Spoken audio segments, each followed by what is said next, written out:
Tigers baseball on Fox Sports Detroit is presented by Bell Tire.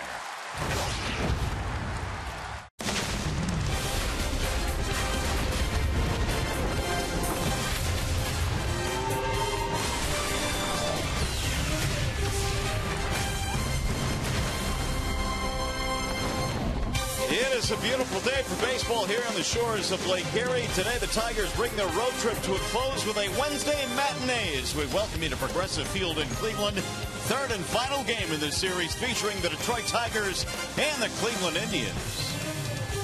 Hi again, everyone. Welcome to Tigers Baseball. I'm Mario and Pemba alongside Rod Allen. Glad to have you with us here for the series finale. The Tigers have brought their brooms in tow today, hopeful of a sweep of the Indians. And really, Rod, one of the main reasons is the offense has come alive. Well, Miguel Cabrera, he's not starting here today, so somebody else is going to have to pick up the slack. Brad Osman said before the game today, even Superman needs an afternoon off.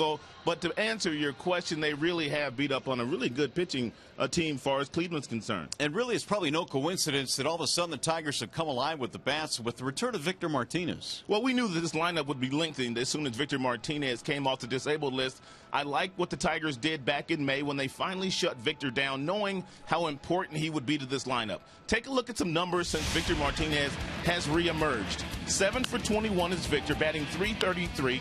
And every run that Miguel Cabrera does not drive in, Victor picks it up. So it's amazing that Victor's been able to come back and bat left-handed, and that's the key. He's been able to drive that ball left-handed. He's been able to stay back on that left knee. He's been able to turn on balls.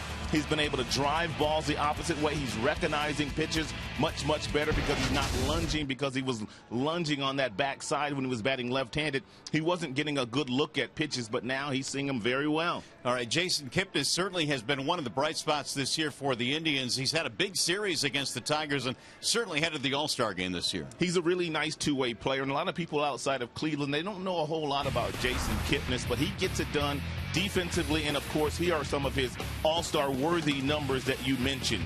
These are American League ranks: batting average, hits, doubles. Of course, he's battling Miguel Cabrera right now for that batting title. Also, a lot of multi-hit games, lots of doubles. He's having an outstanding year. Unfortunately for him, he's able to get on base, but he can't drive himself in. That's where Cleveland struggles. They don't have those guys in the middle of the order that can do much damage. All right, Justin Verlander was scheduled to go today. He will not go because of some back problems. A little bit stiff today, so he'll miss the start. Buck Farmer comes up from Toledo. He's been in the big leagues before, but he'll get a big shot today. Well, they say that Justin Verlander in his last start started to feel that back issue. It was in New York, but he still was able to get loose. They expect him to possibly get the ball next Tuesday. They don't think it's going to be an issue. As far as Buck Farmer's concerned, if he establishes his fastball today and then he gets to that changeup, he should be able to go out and beat this Cleveland team, which struggles offensively. All right, what do you say we get the sweep here this afternoon? Tigers and Tribe coming up after a short break. We'll send you back to the Call Sam Studios. Check in with Justin White. Coming up here this afternoon, Jose Iglesias just continues to get it done. With the bat, he's fifth in the American League in hitting with the glove. Well, he knows he's a magician. It'll be Iggy and the Tigers taking on the Tribe next.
the Indians square off in the final game in this series. Gorgeous day here this afternoon. The field conditions are presented by Ace Hardware and the Scotts Company. 73 degrees at game time this afternoon. Not really much humidity going on here. It is sunny. The skies are clear, and we have baseball today. Tigers and the Indians. Rajai Davis will be starting things off for the Tigers in this one today. There are some changes in the Tigers starting lineup. It is presented by the Southeast Michigan Ford dealers this afternoon. Davis leads off. He'll play in center field today. Ian Kinsler batting second and second base. Victor Martinez bumped up to third, the DH. Cespedes in left. JD is in right. Castellanos playing third base. Romine, Holiday, and Iglesias. No Miggy in the lineup today for the Tigers, and they are facing the right-handed offerings of Carlos Carrasco. Another hard thrower in the Cleveland Indians starting rotation. Carrasco has a fastball that tops out at about 97 miles an hour. And you can see that he has won 8 games this year. He's lost 6 with a 4.35 ERA. Also slider, changeup, and a curveball as far as the repertoire of Carlos Carrasco. Tim Hortons will sponsor the defensive alignment this afternoon for the Cleveland Indians. In the outfield, they have Moss, Bourne, and Brantley, Lindor, Kipnis up the middle, Urshela, Santana on the corners, and Yan Gomes is getting his first start of the series. So Rajai Davis walks into the batter's box here as we get set for Game 3 in the series. Tigers in search of the sweep here this afternoon. Rajai 5 for 15 with 4 extra base hits in his career against Carrasco. He'll try and get it started today. And Rajai has always been a real good fastball hitter, and Carrasco definitely has a big arm. Here's the first pitch of today's ball game, and it's popped up. First base side, foul ground, tough play. It is heading back to the seats and out of play. Santana gave a chase, but ran out of room. And Carrasco pitching from the stretch these days. He was sent to the bullpen last year after not getting off to a very good start. He became very comfortable pitching out of the stretch. And now, even though he starts on every 5th day, he's elected to stay in the stretch. 28-year-old native Venezuelan Carlos Carrasco. Rajai Davis batting .278 this season. And he looks at a ball inside. That leaving up the count now. 1 ball, 1 strike. Davis, pretty good road trip. 4 for 11. He has played in 1 game in this series, and now he plays in the finale. Here's Carrasco's 1-1. Swing and a miss. 1-2 on Davis. Outstanding slider there thrown by Carrasco. The slider is designed to stay on plane like the fastball until the last possible second. And then all of a sudden you start your swing and the ball just kind of disappears on you. Really good pitch there for Carrasco. Backed him out of there. 2 balls, 2 strikes. Second time in this pitch sequence where Carrasco has made Rajai Davis move his feet with an aggressive fastball inside.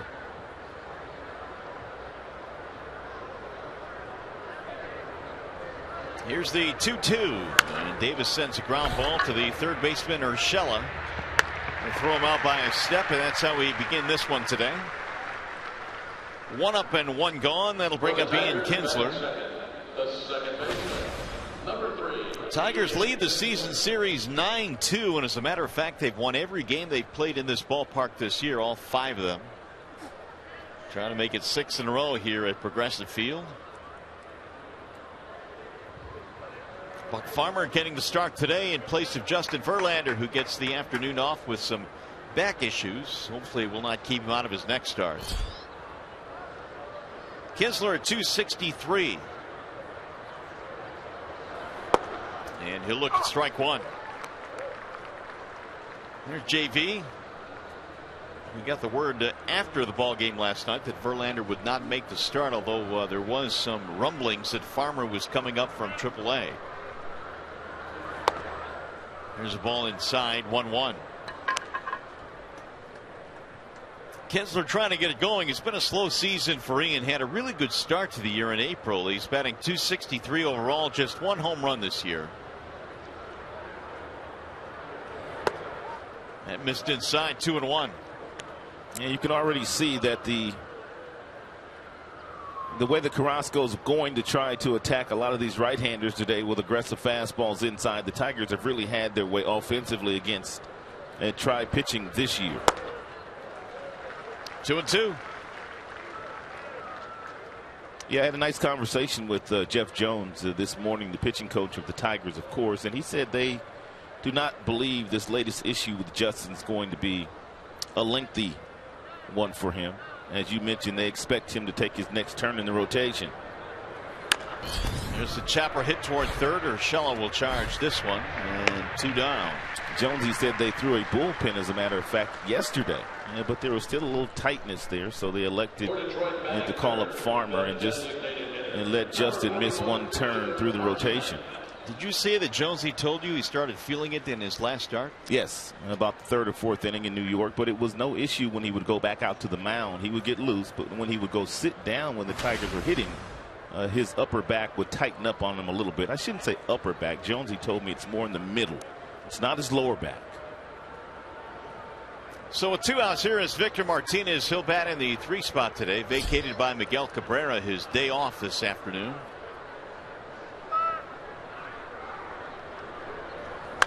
That slap foul back out of play.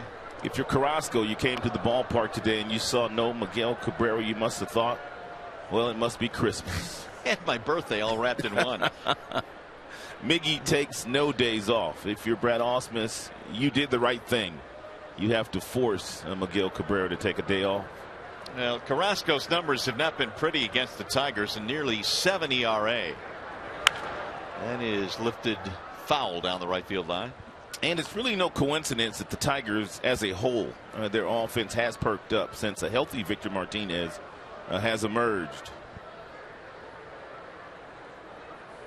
Which is something Brad Ausmus was waiting for. Of course, Victor missed about a month rehabbing that knee, and in retrospect, I think the Tigers wish that maybe they had done it earlier, but that's all right. He's back in the lineup now and producing.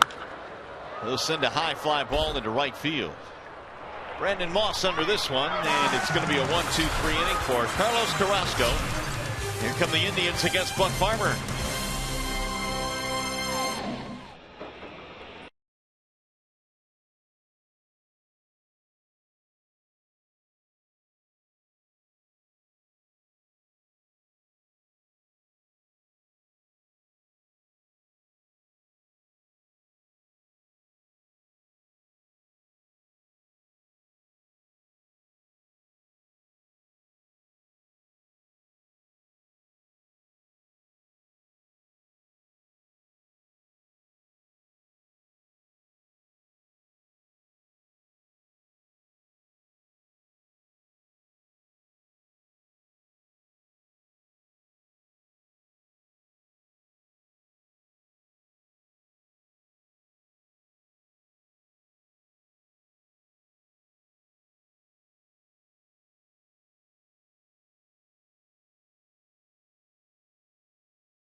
This will start things off for the Tribe. Their lineup presented by the Metro Detroit Chevy dealers. Kipnis, Lindor, and Brantley in the top 3 spots. David Murphy is DHing today. He's had a couple of pinch hits in this series.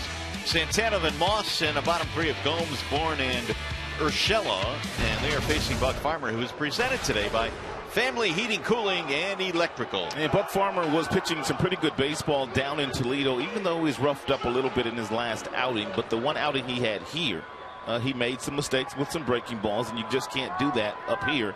And that's why the Angels tacked 7 earned runs on Buck Farmer on May 28th. So Buck is ready to go. That'll bring up Jason Kipnis to begin things here. And Farmer's got a fastball that will touch 95. Also a really good changeup, power changeup, not afraid to throw the changeup to the left-handers or the right-handers. And he also has a curveball, no slider for Farmer. Here's the 1-0 to Kipnis. The hottest hitter right now in the American League. Kipnis, 18-game hitting streak, which is the longest among actives. It ties Chris Colabello for the longest this year. And a 27-gamer at home. He'll shoot that one softly back up the middle. Kinsler, quick release for the out. One gone. Let's take a look at the Tigers starting defense presented by Bill Fox Chevrolet. And right to left, you have J.D. Martinez, Davis, and Cespedes. Third to first, Castellanos, Iglesias, Kinsler, Romine getting a rare start at first base. As a matter of fact, first career start at first base. Romine half glove will travel. He has played several different positions this year. Have bat, that glove will even travel further. And he's had a really good one recently. So here is Lindor, who's batting in the 2 spot again today. Lindor at 206. He's got an RBI in the series, 1 for 7. We have not seen much of one of their best prospects here, Lindor, but what we've seen defensively of him is certainly major league caliber. He's also hit some balls hard. Not a whole lot to show for it, but he has hit some balls right on the screws. Yeah, last night in the ball game, his first at bat after the leadoff single by Kipnis hit a ball hard to left field, but straight at the left fielder. He is their shortstop of the future. Yeah, they're going to allow him to get his feet wet up here in the big leagues and just kind of learn as most young kids do. He's just 21 years old.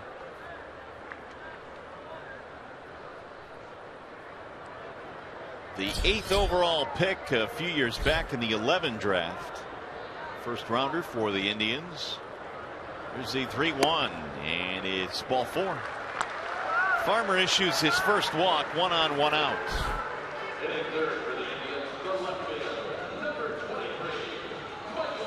Now Michael Brantley.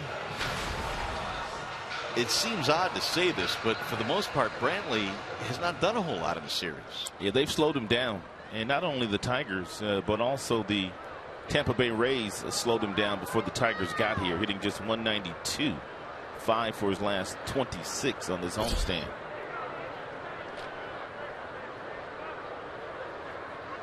Brantley has 1 RBI in the series, 1 for 8. Lindor bluffing at first base. Strike called on Brantley.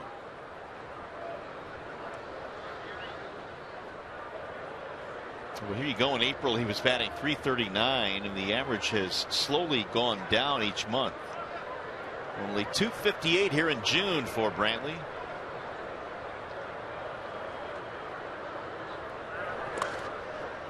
Blocked at home plate by Holiday. There's that power changeup that Farmer features. He threw it at 86. And we told you he gets up to 95 with his fastball, so you've got about a 9-mile-per-hour differential, which is not bad. Buck was pitching pretty good baseball down at AAA with the exception of his last start. He gave up 6 runs in his last start. But by and large, he had a really good year down there. In fact, had given up 3 or fewer runs in 9 of his 12 minor league starts. Last couple of years down in the bushes, Buck Farmer has done good work. He started in A-ball, ended up in AA, AAA, and the big league. So he made all the jumps last year. Brantley drills one in the air into right field. That'll send Martinez back to the warning track, halfway onto the track for the out. 2 gone. I like the decision to throw the changeup there to a very dangerous hitter in Brantley, but if you're Farmer, you have to make sure you don't get too low with your head. Every now and then, Farmer will jerk his body violently across toward first base, and because of that, the arm never catches up, and some of those changeups stay right over the heart of the plate. He got away with one there. He needs to make sure that he stays true in his delivery with that front shoulder going toward home plate to stay on top of the changeup. Here is David Murphy, who has had a couple of pinch hits in the series. He is getting the start today. Murphy having a nice season, .326 for the Indians. The Tigers, they like Buck Farmer's skill set. They think once he puts it all together, he's going to be a part of their rotation for years to come. Lindor drawing another throw. Farmer out of Conyers, Georgia, 24 years old, I should say. Good sign for the Tigers. They got him in the 5th round in the 13 draft.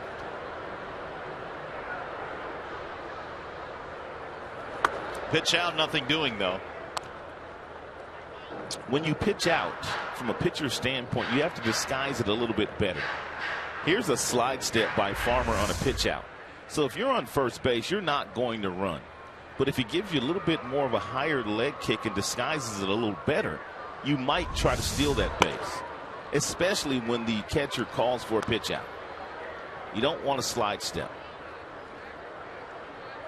Well, he's gone 2-0 now on Murphy. Holiday behind the dish today in place of McCann, who gets the afternoon off.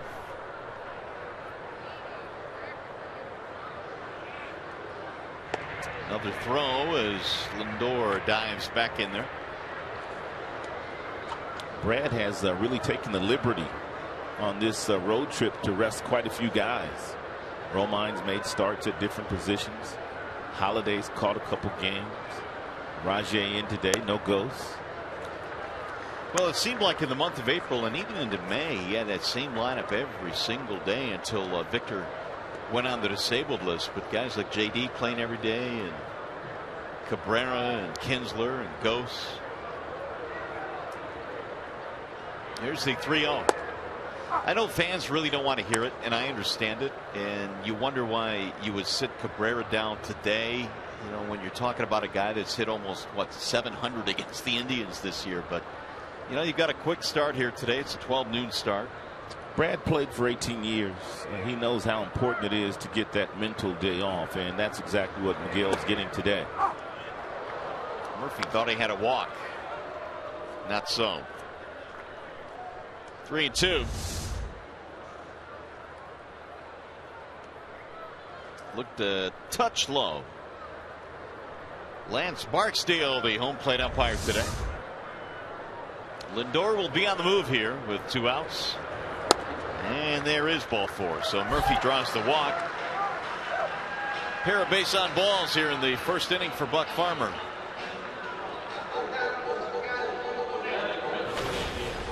Bring up Santana. We're talking about Santana last night and his inability really to come through with runners in scoring position this year. Just 200 this season for Santana. This might be a situation really early in the game for Buck Farmer to throw one of his breaking balls, whether it be the changeup or whether it be the curveball. You know that Santana is looking for that first pitch fastball, especially after Farmer has already walked a couple of batters. And Santana's got a lot of power if you make a mistake.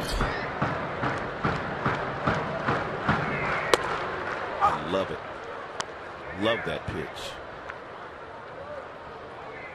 Real nice changeup with some fading action down and away from Santana. Ooh, that thing had a lot of movement.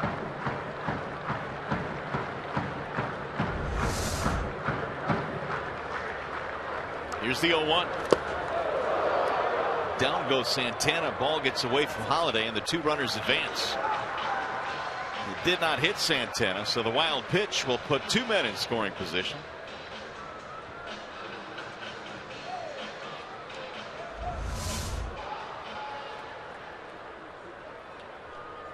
And Holiday didn't even get glove on that. Right off his right shin guard.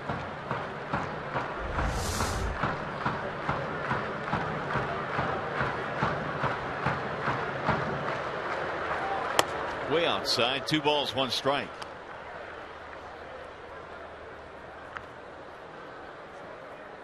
Santana 2 for 8 in the series, batting .212 for the year. John Adams going early today with that drum out in left center field. Here's the 2-1. 2-2 on Santana. Let's take one look at the delivery of Farmer on the changeup. And this is what I'm talking about when he violently jerks that upper body and his head and his neck toward first base. His arm never catches up. And where he releases it behind his body. And that's why a few of the changeups have stayed up. It's one of the things that they've been constantly working on with Buck Farmer, staying a little bit more upright. And so you can get on top of the ball and throw straight downhill and use your height for leverage. He stands 6 feet 4 inches. His only major league start this year against the Angels on May 28th. And was roughed up in that one, giving up 9 hits, 7 runs in 5 innings. Swing and a miss, and Santana goes down, and the Indians spoil an opportunity here in the first. First strikeout of the game for Buck.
To you by Comerica Bank. Raise your expectations of what a bank can be. When it's time, come to Comerica.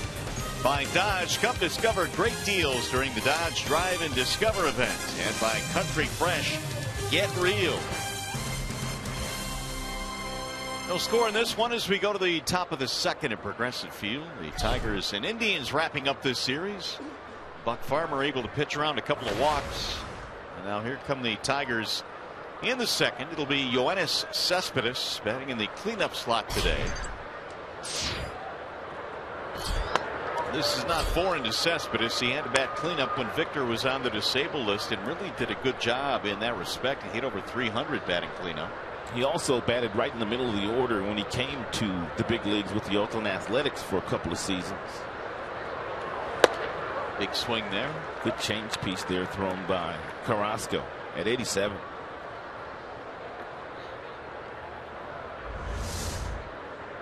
He will throw that changeup quite a bit to the right-handed batters as well.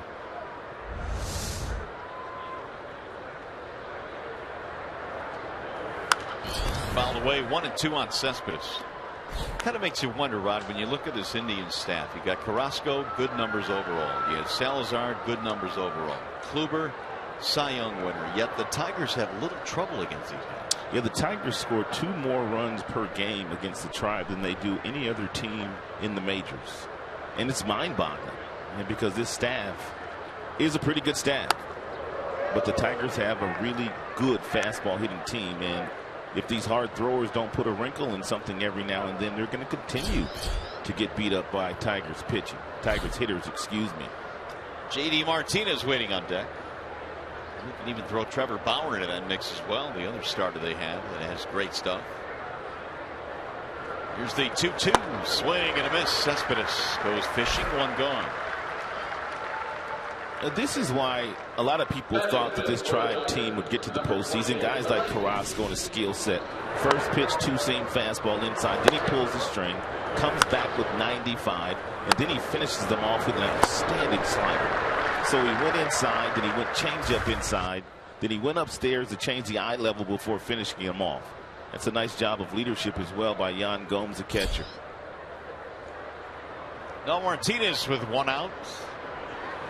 And JD cuts and misses 0-1. Martinez 0 for 4 in the series. Did not play in the ball game yesterday. Got his day off yesterday. 271 overall with 16 home runs.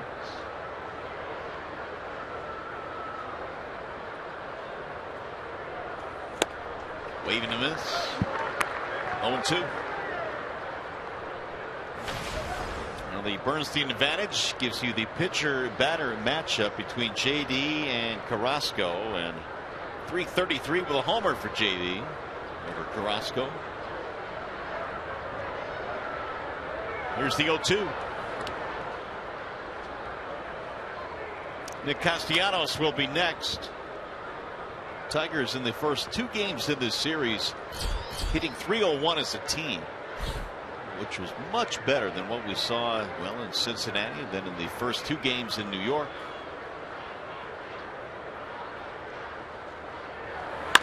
Bouncing ball left side. Lindor on the backhand. 2 gone.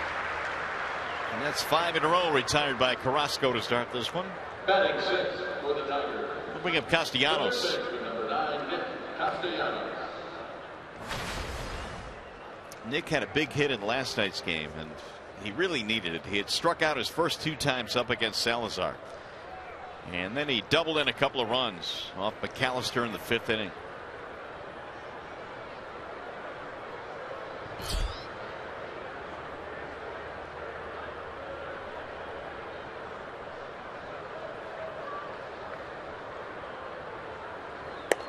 Nick looks at a strike. 0-1.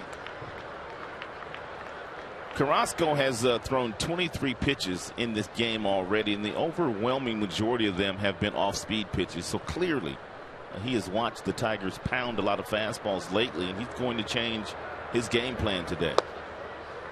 It's another off-speed pitch.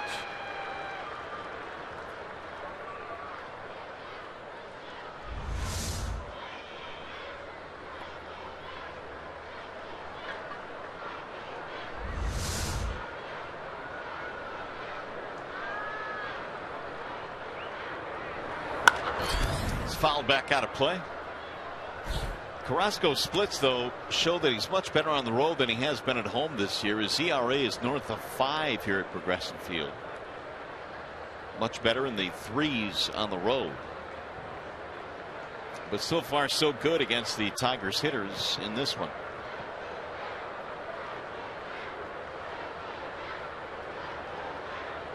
Here's the 0-2 again.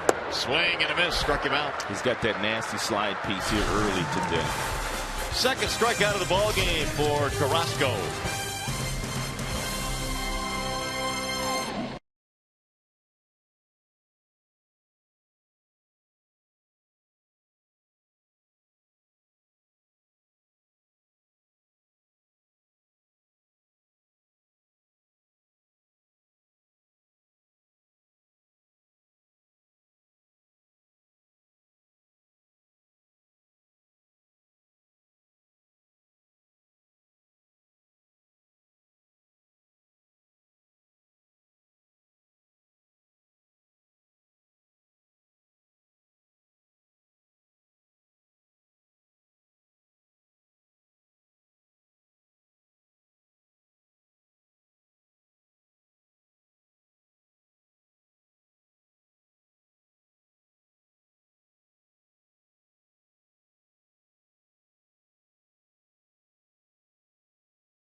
as you enjoy a cold one today and look forward to Miller time later in today's game that is brought to you by Miller Lite. So Buck Farmer goes back out there and he will face Brandon Moss, Yan Gomes, Michael Bourne in the bottom of the second. Buck had a couple of walks in that first inning, but pitched around it by striking out Santana. Moss just 1 for 8 in the series, and he's had a terrible homestand. 1 for 24 for the Tribe. And they'll go back out of play 0-2. And generally speaking, Moss has been a really nice performer against Tigers pitching in the past. Lots of homers, a lot of RBIs. Those when he was wearing an athletics uniform. Well, Moss even had that big game against the Tigers earlier this year in April. A couple of homers, a 7 RBI game. But he has hit the skids here recently. Farmer now with the 1-2. And Moss is out of there.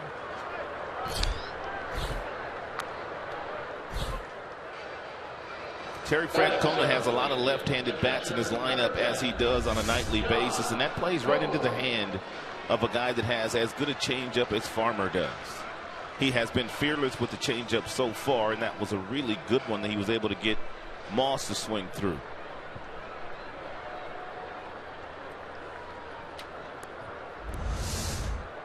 Here's Yan Gomes.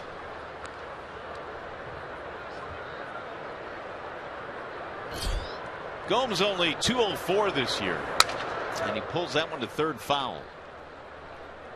And he broke his bat in the process. This might be one of the reasons why he has had such a poor offensive season right here. And Rajay Davis earlier this year sliding in on the right knee of Gomes. Gomes missed quite a bit of action, and boy did they miss him. Yeah, he missed about a month. A sprained knee is what it turned out to be. He never has really rebounded offensively. I mean, this is the guy that won the Silver Slugger last year. Couple of home runs this season, 6 RBIs. Perez caught the first 2 games, and Gomes is back behind the dish today.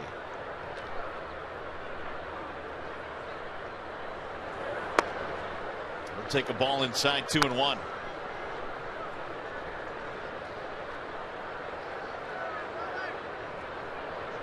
Michael Bourne will be next as the Indians bat here in the second. Neither team has a hit to this point. Swing and a miss. 2-2 on Gomes. You can already tell that Buck Farmer learned something from his very first start this year on May 28th against the Angels, where he tried to overpower them all night long. Lots of good off-speed pitches already thrown today by Buck.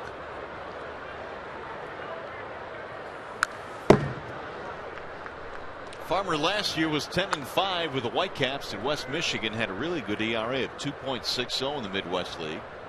Made a couple of starts at Double-A. Got to the Tigers in Detroit in August the 13th. He made his major league debut against Pittsburgh and went 5 innings in that game. Another ground ball foul back toward the Indians bench. And now by throwing so many changeups and showing the Indians you can throw that pitch for a strike. Now when you throw that 93, 94 mile per hour fastball, you can throw it by some guys.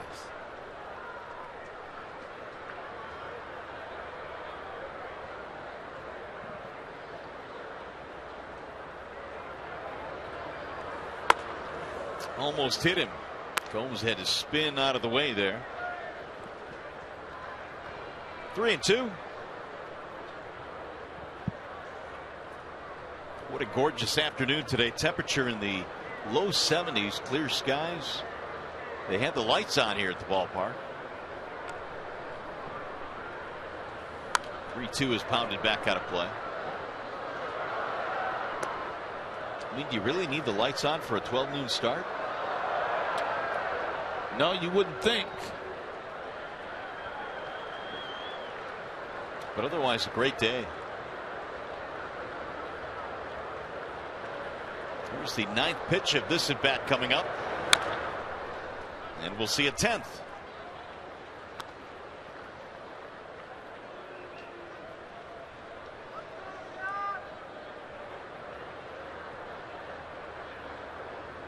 Farmer walked Lindor and Murphy in the first inning. Threw a wild pitch. They got runners at second and third, but could not score against him.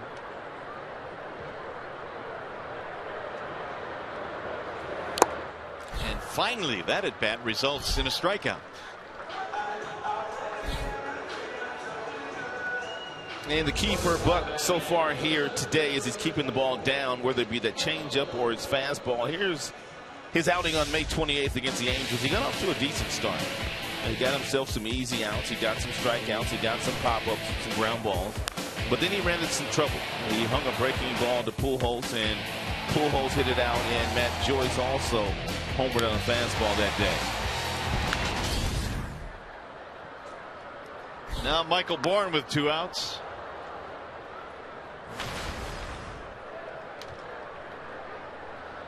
First time we've seen Michael Bourne in the series. Yeah, batting 200 in the month of June.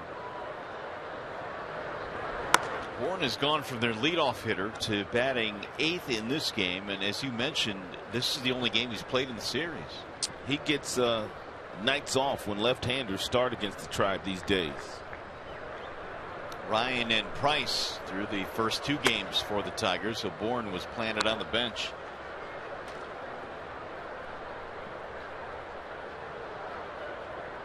.237 batting average. He has knocked in 14 this year.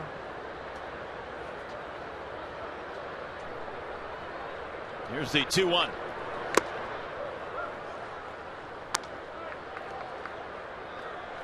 Bourne had a nice year with the Atlanta Braves before he joined the Indians in 13 and 12 with the Braves. He had .274, 9 home runs, stole a lot of bases, 42 that year. And the Indians thought they were getting a very dynamic player because he had been over in the National League.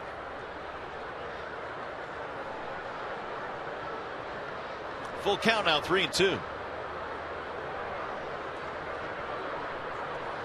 Swing and a miss. Bourne is out of there, and that's 4 straight strikeouts now for Buck Farmer, all swinging. Tigers baseball today presented by Bell Tire.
Cleveland, it's time now for the T-Mobile Game Changer. I want to talk about the Tigers within the division, and specifically, since August of 2011, they are 27-11 against these Cleveland Indians. That is a 71% winning percentage. Wow.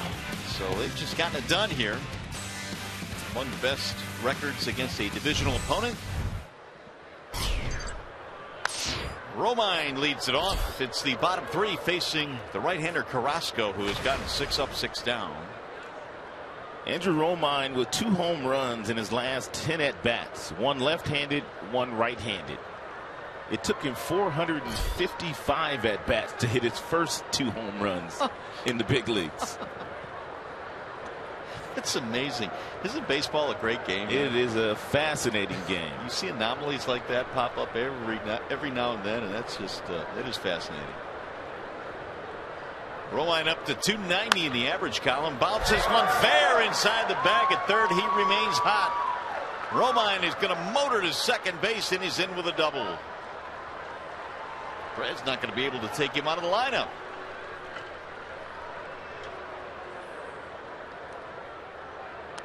And Romine takes a 93-mile-per-hour tailing fastball away from him, basically takes it out of the catcher's glove. Yan Gomes, you can see Urshela.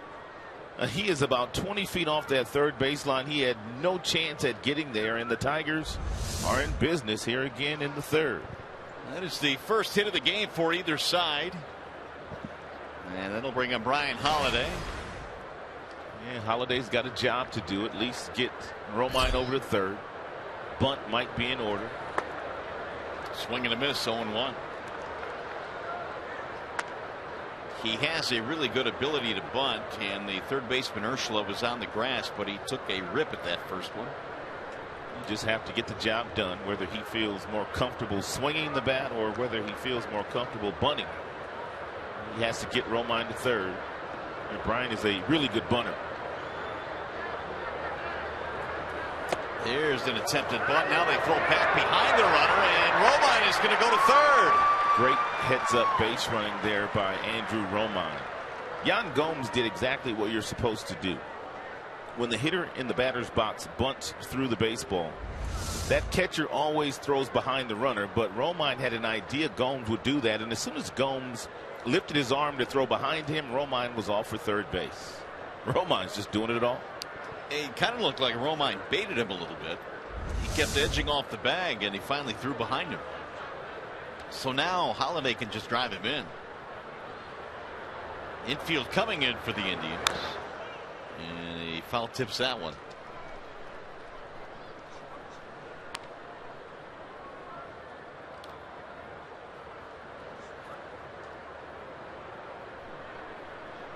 So Carrasco now has a runner at third with nobody out. Holiday with 10 RBIs this year. Checked it low. 1 ball, 2 strikes. Brian's had 3 hits on the road trip, 3 for 9.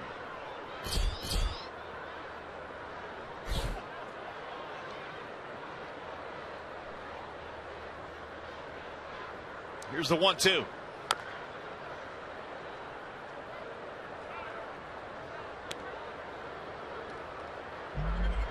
Holiday likely will go down once Avila comes back and rejoins the team, whenever that is, and the hope is that Avila will go on the rehab soon and take about a week or so to get back. But Brian has done really good work, and did last year as well, backing up Avila.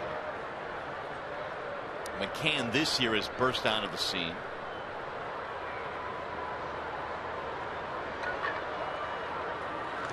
Swing and a miss. Tried to hold up, couldn't do it. They'll throw down to first to complete the strikeout. Romine holds at third. 3 strikeouts for Carrasco. Batting 9 for Detroit, the shortstop, number 1, Jose Iglesias. Here is Jose Iglesias. He is back in the lineup today following a day off yesterday. Infield stays in for the Indians. If you're the Indians, in the back of your mind, you have to be thinking about a possible squeeze with this combination of Romine and Iglesias and the infield being in. Tap slowly and foul.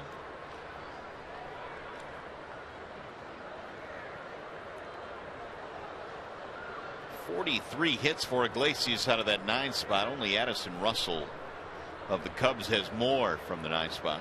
Russell hadn't been in the big leagues that long, has he? He came up, what, 3-4 weeks in? Wow. Now the 0-1. 1 ball, 1 strike. You think the infield in here this early in the game is a product of the fact the Indians have had trouble scoring runs? That and the fact that they also believe that Carrasco has the kind of stuff that he can negate his way through the bottom third of this Tigers batting order. He's throwing hard sinkers so far, trying to get Iglesias to pound something into the ground. Another one of those hard power sinkers.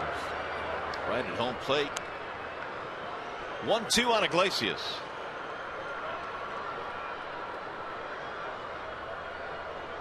Iggy 2 out of 5 in this series.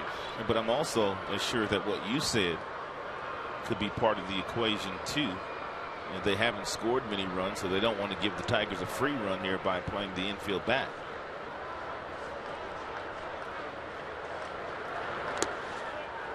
Gomes had to go outside to get that one in the dirt. Carrasco needs a strikeout here to give himself a chance to get out of this inning. Davis waiting on deck. Romine started things with a double. He is standing at third now with 1 out.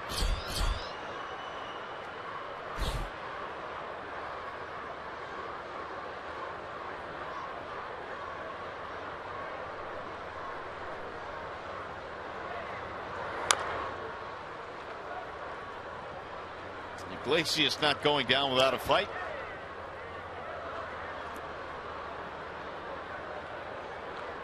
Here's the breakdown on Carrasco after 40 pitches in this game. 29 strikes.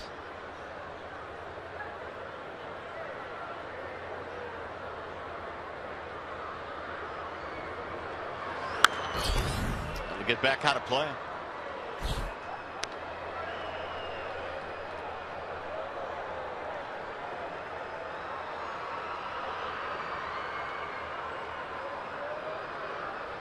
Carrasco had retired 6 straight in this game before the double by Romine that just snuck inside the bag at third base.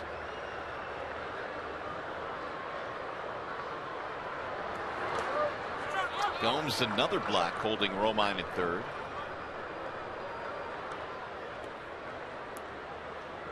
That'll fill the count now, 3-2. You call for the slider, you know you have to get your body in a position to block it. And that's exactly what Yan Gomes does. Keeps that ball in front of him. This has been a pretty good at bat so far by Iglesias.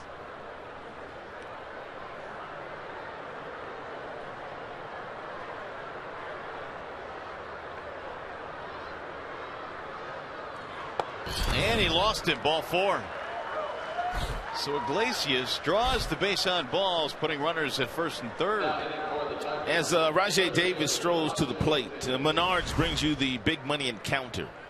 And Rajai Davis, when he's in the lineup and out of the lineup, the team has a whole lot of success when he plays. 24-9, the batting average up, they score more runs, and their on base percentage is a little bit better than Rajai does not start in a game. Who's been somewhat of a catalyst, and now he'll try and get the Tigers on the board here. Rajai bounced out to start the ball game. First and third, 1 out. We're in the third. Tigers batting. Swing and a miss, 0-1.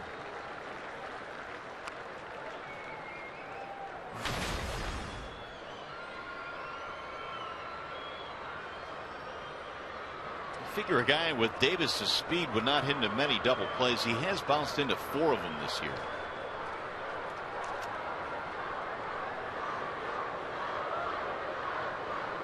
Here's the 0-1 pitch.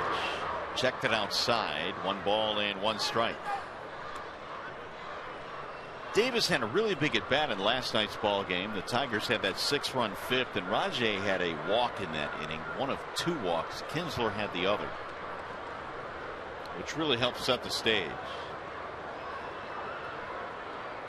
In fact, Rajai walked twice in last night's ball game. Checked it. Strike call. And sometimes it's those walks that are overlooked. Granted, Salazar threw a ball away, which really opened the floodgates for the Tigers.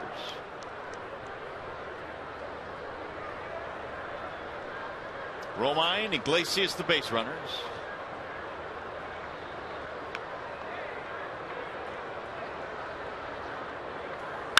Ground ball to short. They'll flip the second one, and the relay is in time. A double play. Well, that's the fifth that Rajay's hit into this year. That'll end the threat.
Tomorrow is a day game at the ballpark. You can join us when the Tigers head home and take on the White Sox. Our coverage begins at noon with Tigers Live. Tigers Sox coming up tomorrow night or tomorrow afternoon right here on Fox Sports Detroit. Alfredo Simon will toe the slab for the Tigers against the White Sox, who come to town. Tigers will be home. They have just one more road trip before the All-Star break. Giovanni Urshela leads it off. Urshela grounds one foul. Well, Farmer has struck out 4 consecutive batters, all swinging. He got Santana to close out the first and then struck out the side in the second. And Buck has a mid-90s fastball, but it's been his changeup that's been a really good pitch for him through the first 2. There it is again. Well, why don't we make that 5 straight strikeouts now? Nice job done so far by Brian Holiday, and leading Buck Farmer beautifully. Of course, you do know that Holiday, he caught a Farmer when they were in the minor leagues while Holiday was down there. He knows him very well. Here's Kipnis, who grounded out his first time up.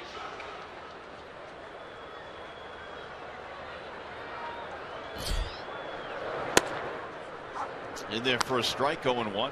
First pitch strike with the breaking ball. David Price did a masterful job of that last night. A lot of curveballs thrown by David.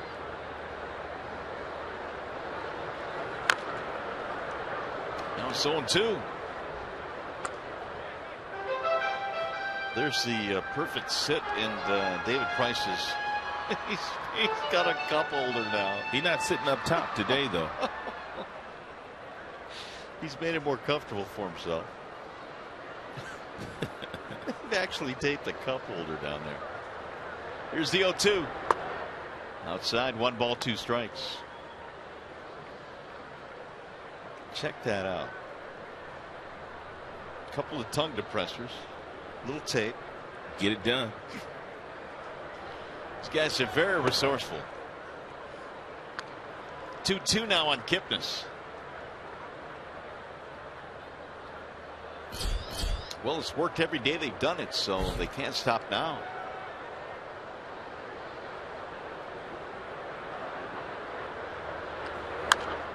Whistled back out of play. Kipnis, for as good of a year as he has had, and he has 98 hits to lead the American League. Deke Gordon over in the National League leads all of baseball with 105 hits. But here are some of the ranks for Kipnis in the American League.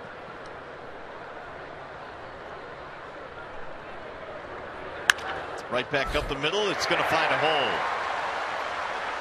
Kipnis with a 1-out single. First hit of the game for the Tribe. Game break time. We check in with Mickey York.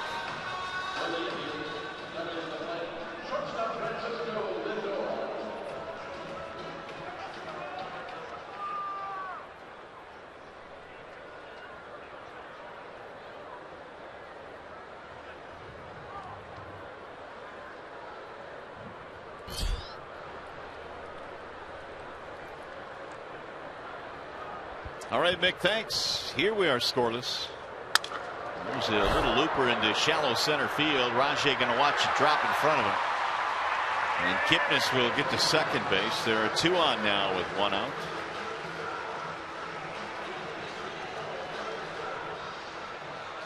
Kipnis extending his hitting streak. Is now a 19-gamer overall, which is the longest in the American League this year, and it's obviously ongoing right now. 28 consecutive games here at Progressive Field, the longest in park history. He's having a great year. And if the Indians were winning more games, he would be in the MVP conversation right now with all the offensive numbers he's put up. Yeah, no doubt. Came in at 354 to lead the American League. Here's Michael Brantley now with 2 on and 1 out. And Buck Farmer will take that ground ball here. Changeup might get it.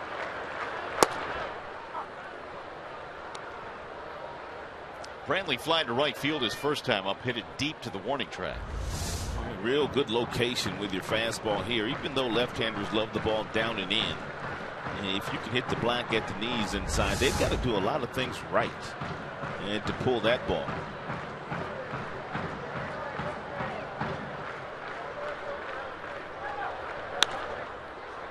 Lifted toward left, that is slicing. And that one is just foul. Wow. I think almost dropped in there.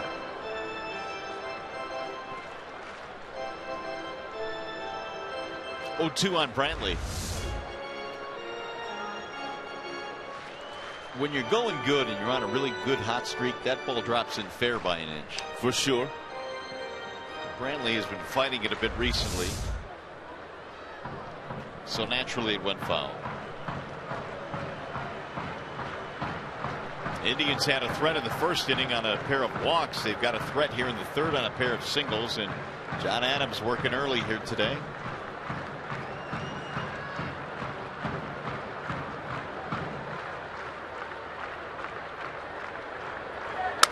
Shattered bat.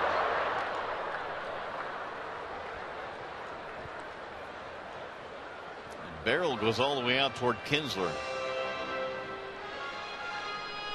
It's a good fastball that got really inside on Brantley, snapped his bat in half.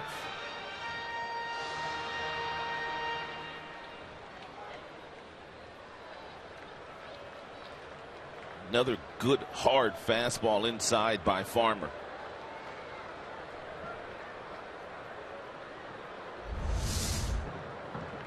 That qualifies being in your kitchen? Absolutely. Not only in the kitchen, but in the refrigerator. Made a sandwich. You made yourself right at home. There's a drive off the glove of Kinsler into right. Here comes Kipnis to score. Throw goes back to second, and they got him at second base.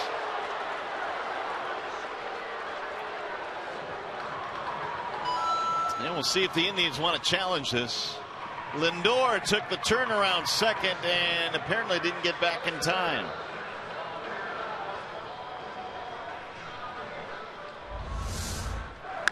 A changeup ripped right past Ian Kinsler. JD Martinez goes over and then throws behind Lindor and to Ian Kinsler, or excuse me, to Iglesias, and Iglesias alertly applies the tag to Lindor.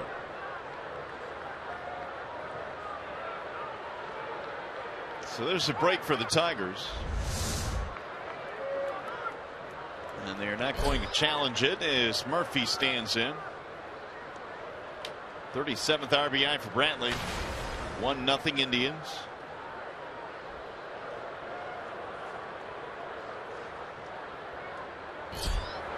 Murphy had a walk in his first at bat.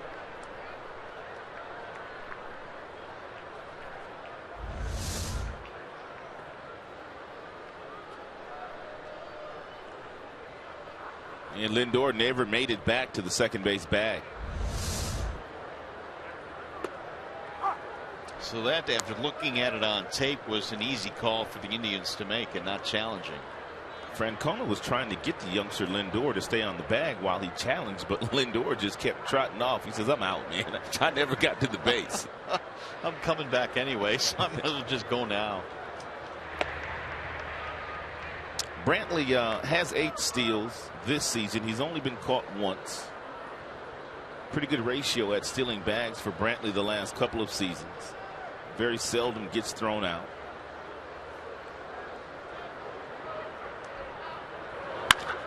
Drilled to center field, base hit. So the Indians now have 4 consecutive hits. We'll put 2 on. Now it's time for Farmer to make an adjustment because the Indians have made an adjustment to him. We've well documented that he's thrown a lot of really good changeups already in the first 3 innings. But now the Indians are looking for those changeups. Those last 2 base hits on changeups hit awfully hard, and I'm sure that's the message that Jeff Jones will relay here. A few more fastballs, then get back to the off-speed stuff.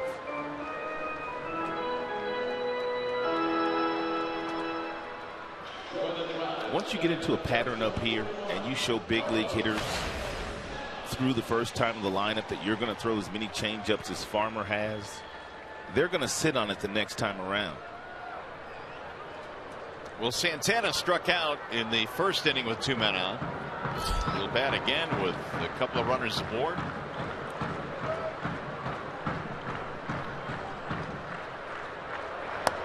Second time through the lineup, the Indians are 4 for 4 against Farmer.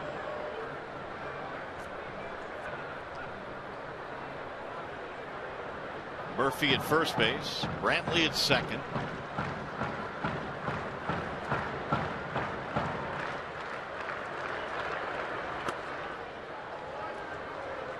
Two 2-0 on Santana.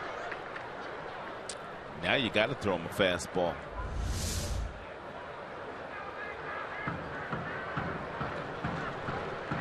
Borderline right on the outside black.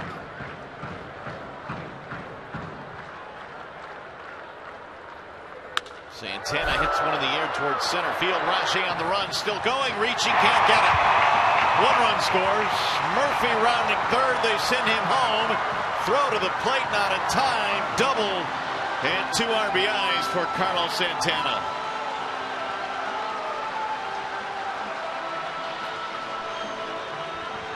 Buck Farmer missed with the first 2 changeups in this pitch sequence to Carlos Santana. All pitches were outside.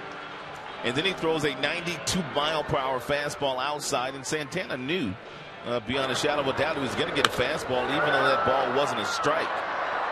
He still got himself a double and a couple of RBIs. 35 RBIs on the year now for Santana. Here is Moss. And it's 3-0 Indians. Moss fouls it off 0-1. He struck out in the second, 1 of 5 strikeouts in a row for Farmer.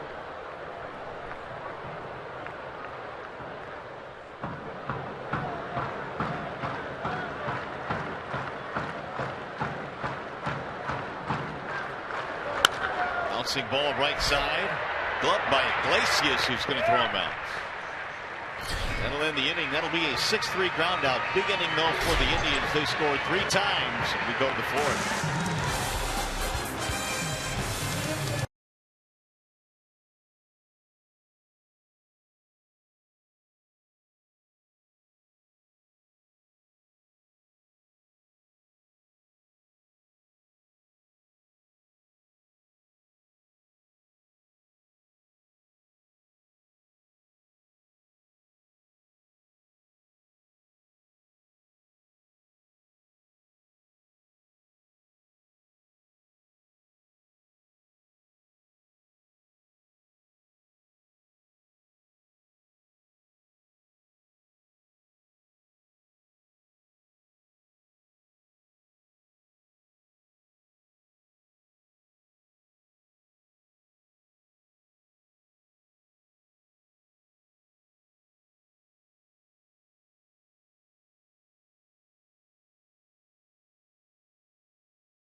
For the Indians as we go to the top of the 4th inning. Special group of Tiger fans at the ballpark today. With more on that, here's Johnny Kane. Well, thanks, Mario. The Tigers and Fox Sports Detroit held a social media contest through Twitter where some lucky Tigers fans, they did take a lot of selfies to earn a spot on the Fan Express bus, and about 50 of them made the trip down here, left about 7 a.m. from Comerica Park, get down here at Progressive Field. They got free tickets to the game. They're sitting in section 130. They got some merchandise as well. If you want to see what they're up to, use the hashtag Tigers Road Trip. And if you want to see selfies, you just go to Mario and Pemba's Twitter feed. You can see those too. That's brutal. Thanks, Johnny. I was about to say, Rod, you're big into selfies, aren't you? No, not at all. You don't do them at all?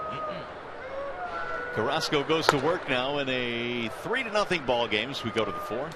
Now, I've taken a few selfies with people when they've asked, but I don't take them. I could never work the camera the way I need it to work to take a proper selfie. Kinsler, the batter, starting things off, and Ian looks at a ball inside. Run the count to 2-1. And it's a big inning here for Carrasco, and his team has gotten him a 3-run lead. And the Tigers have really kind of had their way in this ballpark in winning games this year. They haven't lost. There's the 2-1. 2 balls, 2 strikes.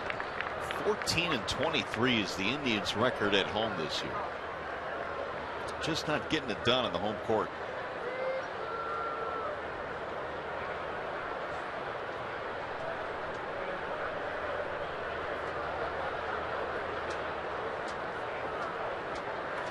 Swing and a miss. Struck him out. Gomes can't find it. He will in time, though, to record the strikeout. Bring up Victor Martinez, which leads us into this promo.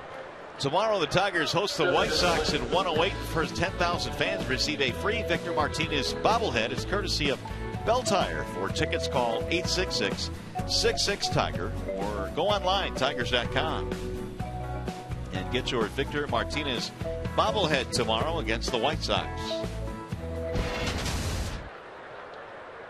Here is Victor.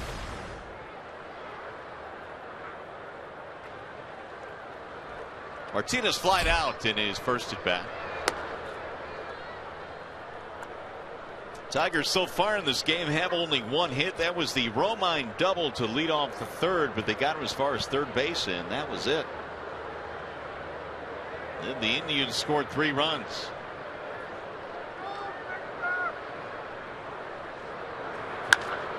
High fly ball left center field. Bourne is under it. 2 gone.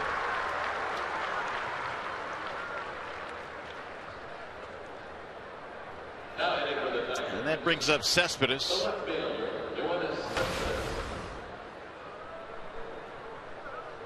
Strikeout for Cespedes back in the 2nd. He's got a 5-game hitting streak going now, and maybe beyond that. More importantly, 15 of his last 16.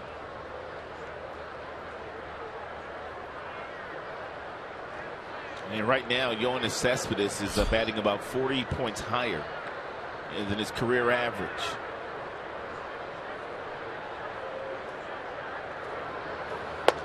We were talking a little bit about that last night and some of the reasons why Cespedes now is hitting for higher average.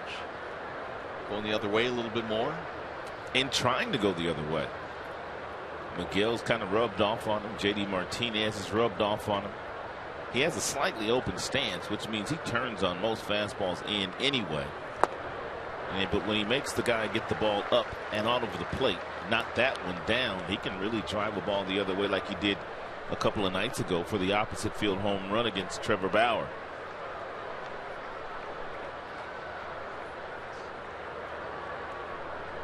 Tigers are seeing a different Carrasco here this afternoon. He's thrown a lot of breaking balls. A lot of sliders, a lot of curveballs, and it's been a good one. Not trying to overpower the Tigers with fastballs today. Ooh, got him for strike 3. 5 strikeouts for Carrasco. Tigers go 1-2-3.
at Field, and Saturday baseball night in America returns. The Cubs renew their rivalry with the Cardinals. Coverage begins at 7 p.m. Eastern on Fox and streaming live on Fox Sports Go.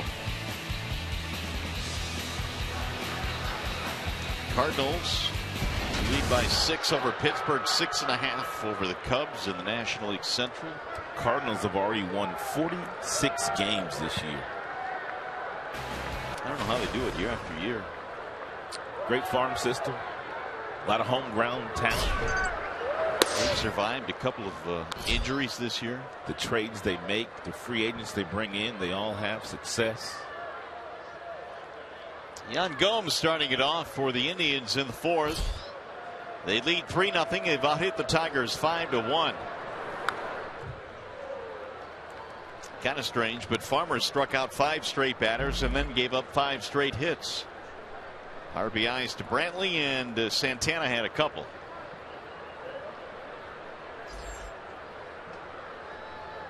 Gomes 0 for 1 was one of those 5 straight strikeouts.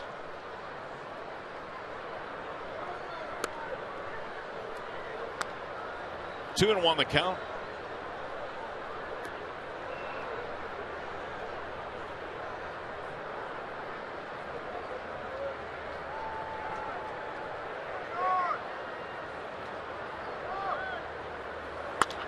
Ground ball left side, deep in the hole. Iglesias from the grass throws him out and gets him by 3 steps. I just happened to be watching Jose Iglesias before the ball was even thrown to home plate. And take a look at Iglesias. He's going to start to move before the ball even gets in the hitting zone. And this is what makes him so special. He takes about 3 or 4 steps there to his right. Still trying to clear this telestrator.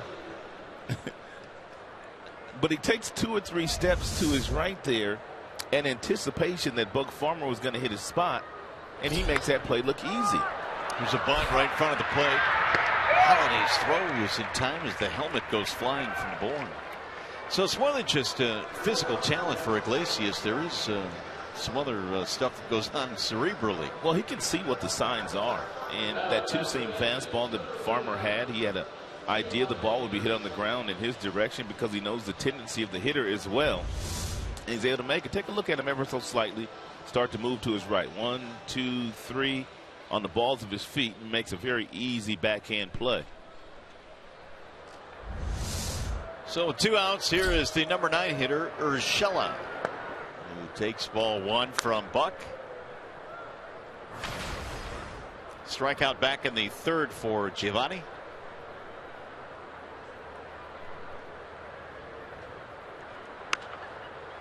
Fly ball in the air toward right center. And it's going to be the right fielder, Martinez. A 7-pitch inning for Buck Farmer. We go to the 5th.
Tire, you get the lowest tire price, period. Bell Tire. Myers, save big with M-Perks from Myers. Sign up at mperks.com. And by Chevrolet, find new roads.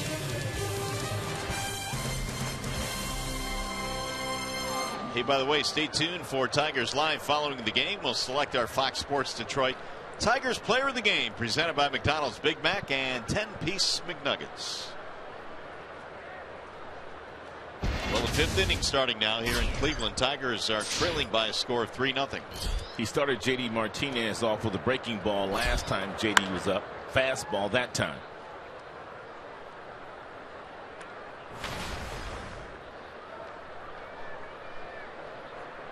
J.D. batting .270 on the year. In his career against the Indians, he hits a homer every 9 at bats. That's what the average is for J.D. Here's the 0-1. And not only that, but he gets one RBI every 3.3 at bats. So when you talk about Cabrera being really good against the Indians, J.D. Martinez has had success against them as well. 0 for 1 in this game. Here's the 1-1. Popped him straight up. Who's going to take it? It'll be Kipnis. One away in the fifth. 5 in a row retired by Carrasco. Here's Castellanos.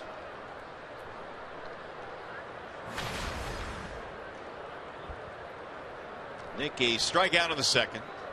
And a total of 5 punch-outs in this ball game for Carrasco. Tigers still have only 1 hit, the double by Romine in the third. That's it. That is lined right to Kipnis, who makes the backhanded play. Snow-coned it. Almost had their second hit.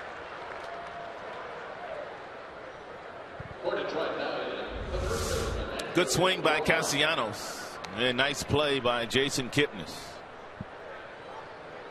What flavor snow cone you got there? It might go with a little bit of the watermelon. Watermelon. Watermelon. Wow, that's out of left field. Yeah. Here is Romine.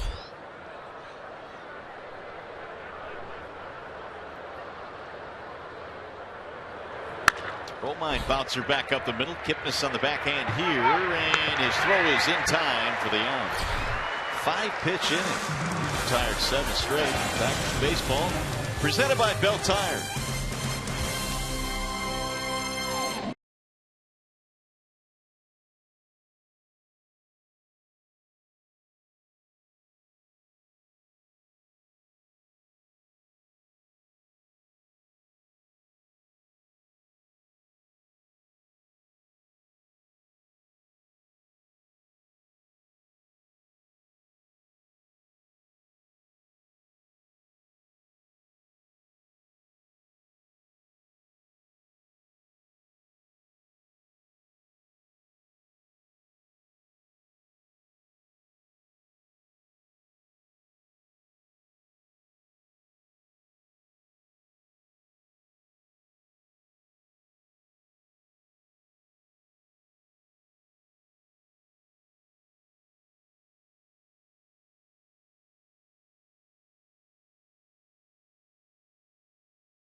Jason Kipnis will be starting things off here in the fifth. And Jason Kipnis, no injuries this year, able to use the entire field. He has gotten quite a bit of hits the opposite way. That's why that batting average is at 355. He's also gotten 35 hits right back up the middle.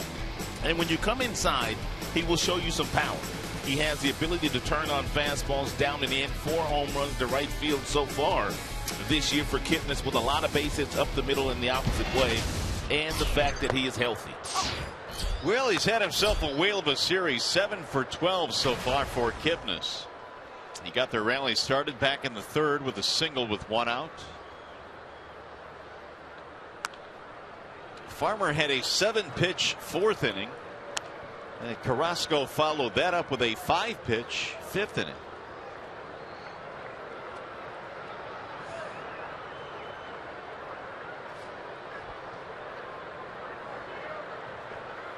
Now Kipnis waiting on a 0-2 pitch. Here it is. Swing and a miss struck him out. That changeup that Buck Farmer has been throwing here today, for the most part, he has been burying it at the bottom of the strike zone. He has quite a few strikeouts, and the majority of the strikeouts have come on this change piece. He turns it over nicely, and he gives the hitter the same arm speed as the fastball. They can't pick it up. Farmer's strikeout high this year in the minors was 8. Getting close to that here in this game. 6. Lindor swings and misses.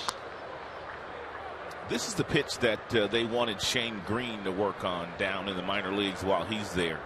The changeup. It's a really good pitch to left-handed batters. Driven deep to right field. JD going back, looking up, and Francisco Lindor has just homered. His first major league home run.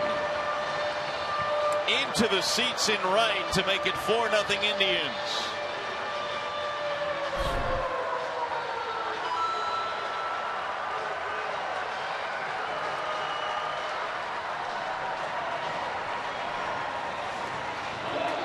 First big league homer comes against Buck Farmer. He got himself a fastball that was right down the middle, in an outstanding swing put on it by the youngster Lindor, and he finds the seats in right field.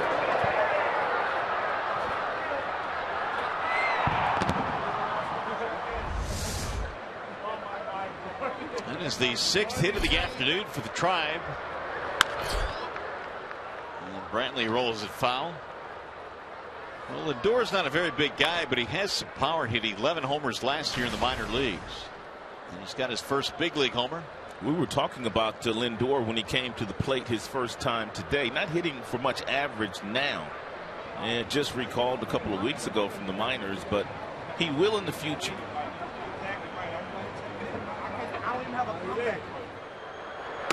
Brantley looks at a ball outside. 1-1.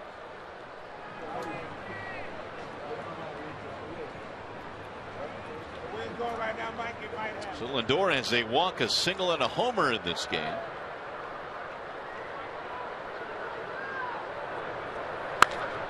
Ripped foul back in the seats. You don't see Brantley do that very often. His swing is so pure. He keeps his hands inside the ball as well as any left-hander in the game. Lots of hits the opposite way, lots of hits up the middle. But this year, and Brantley much more pull happy. And the reason for that is teams have elected to start pounding him inside with hard fastballs after the year he had last year. And they put up a great season, great numbers last year. And Brantley made an all-star team, won a Silver Slugger, finished behind Trout and also Victor Martinez in the MVP voting. You can see a lot of hits to right field this year. His straight chart was opposite of that last year.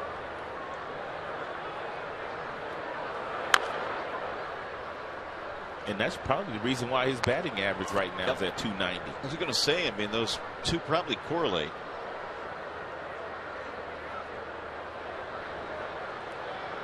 .37 driven in. Brantley knocked one in with a base hit back in the third. That was that string of 5 straight hits that Farmer gave up after striking out 5 in a row. Brantley thought about offering it that one, but didn't. 3-2.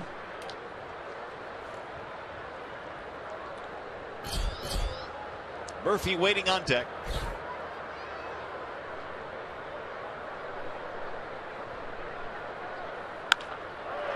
That again is pulled. This time it's going to stay fair and go to the corner. This will be a double for Brantley. 1 out, 2 base hit, back-to-back extra base hits for the Indians. And Brantley's 22nd double of the season, and which puts him in the top 5 in all of baseball in doubles hit. And now his 32nd hit to right field. So here's Murphy trying to score. Already 4-0 in favor of the Indians. They got 3 in the 3rd, now 1 more here in the 5th.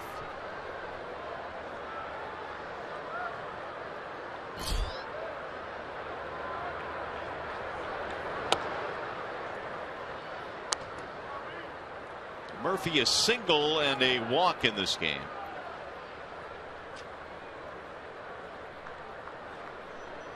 David loves hitting at home here. He's batting .356, or at least was coming in, so that's gone up a notch or 2.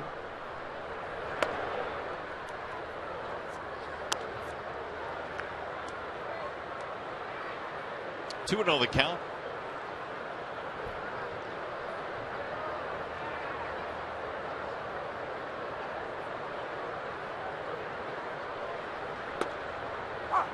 On the outside corner, 2-1.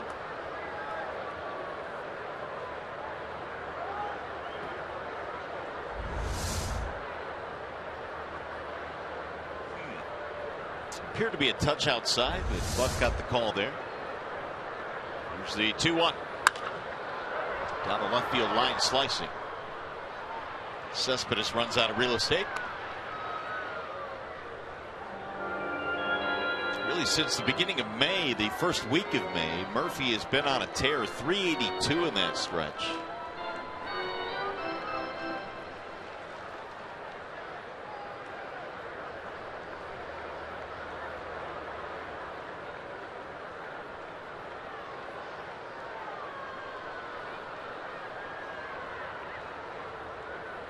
Swing and a miss. Well, Farmer strikes out Murphy. 7 punch-outs now for Buck. Most of the 7 strikeouts have come on the off-speed pitch for Farmer. This one on the fastball thrown by Murphy.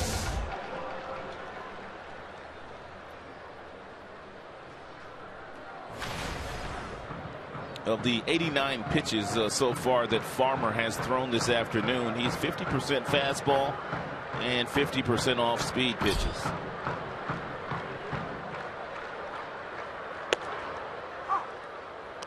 In there for a strike. Santana had a big 2-run double in the 3rd. 90 now for Farmer.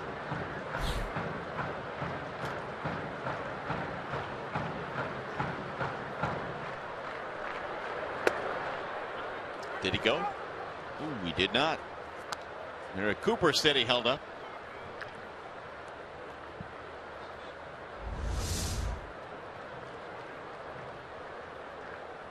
We were talking about that leg kick and how it's such a timing mechanism, and you have to be on point if you're going to make some good contact. If that foot's still in the air when you start your swing, it just slows your bat speed down. So you have to make sure the foot is firm and on the ground, and before you rotate with the hips. And it's not the easiest thing to do. That's why you don't see a lot of hitters with a high leg kick.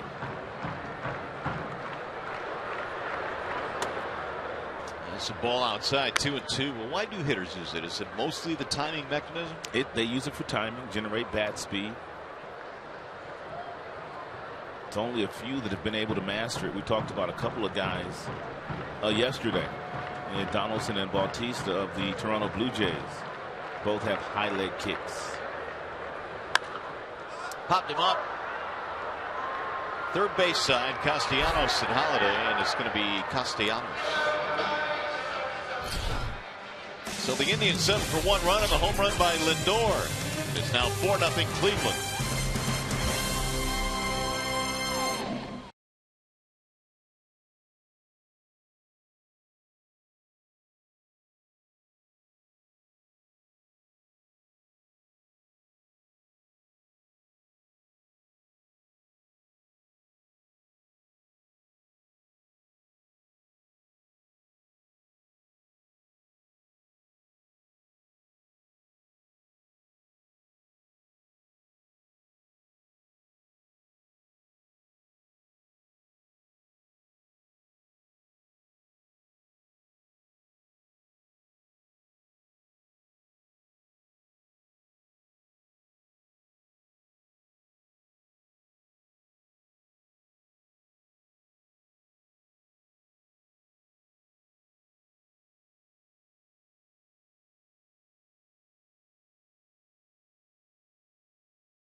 Progressive Field. The Tigers, by the way, playing their American League Central Division rivals, the Chicago White Sox, this Saturday. It's a 4:08 start. Tickets are still available for that game. Visit Tigers.com or call 866-66-TIGER. What's going on with the perfect sit in the dugout? Well, a lot of sunflower seeds. Mr. Price is still there. He's a mess. He's a mess. Look at him. He's looked better, I will say that. Cabrera trying to get loose there. Well, Tigers scored a few runs, and then Terry Francona, he would start to think about Miguel a little bit. Brian Holiday leads it off. That's another first pitch strike for Carrasco, who's gone 17 times, or make it 15 out of 17. And a lot of them have been first pitch breaking balls. And he has had a really nice time throwing that off speed pitch today. And he's gotten ahead now, 0-2. He's retired 7 straight. Holiday, Iglesias, then the top of the order, Rajai Davis.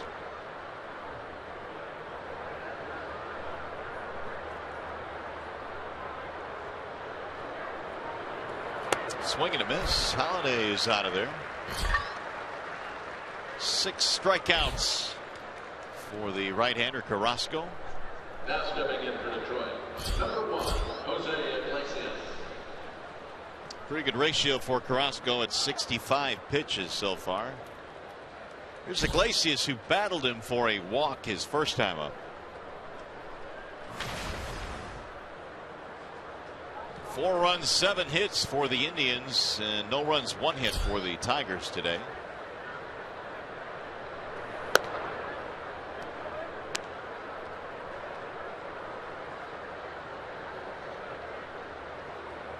Buck Farmer making the start today for Verlander was touched up for 3 in the 3rd, and the home run by Lindor, the solo shot in the 5th inning. 2-0.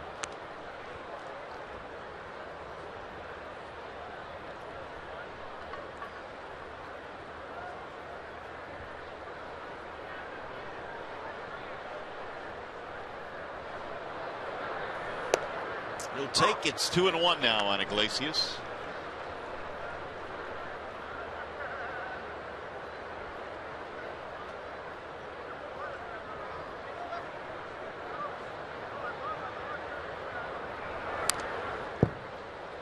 Two and 2.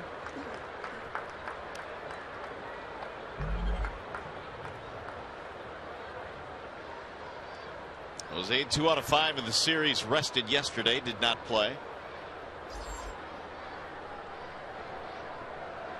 Tigers have had Romine all over the place. Short third. He's playing first for Cabrera today. Here's the 2-2. Soft ground ball to second. Ranging left, Kipnis. Iggy is out. 2 gone.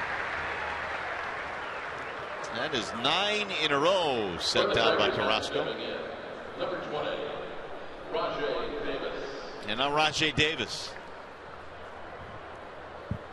Couple of ground balls for Rajai, one resulting in a double play, and really the Tigers' only chance to score was in the 3rd. They got Romine to 3rd with nobody out, but failed to score him.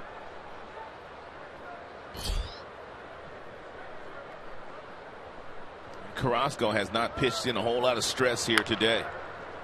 Chopped to 3rd, foul.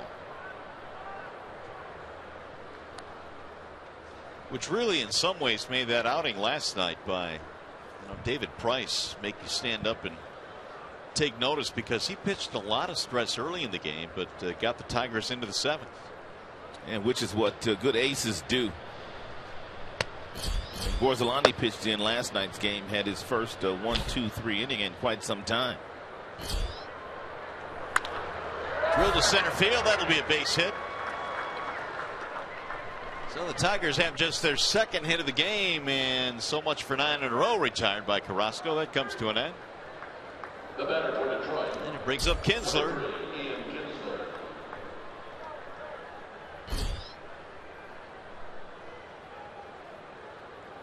Ground out strikeout today for Ian.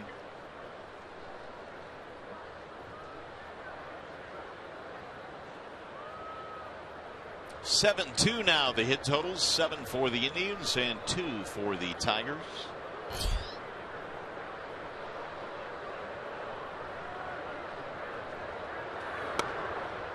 Ball 1.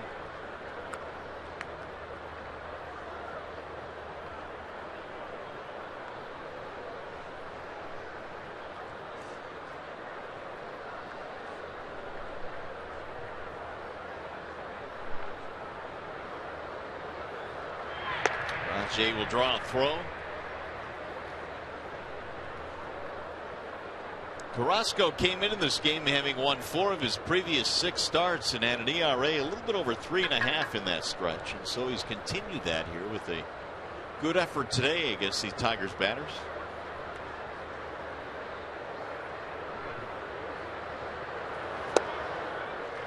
One ball, 1 strike on Kinsler.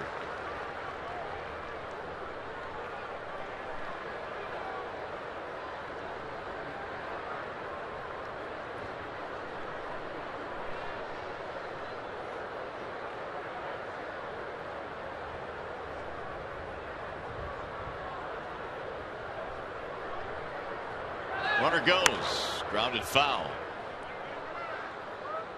Rajay on the move that time. He'll turn back, head back to first base. Davis 14 out of 17 this year in stolen base attempts.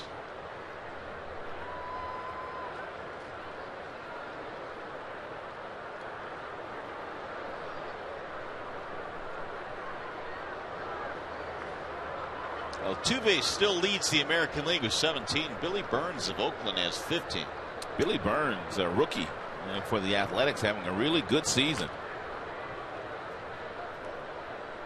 Brett Gardner has 15 as well, then Davis 14. Burns also leads the American League in infield hits. He can fly.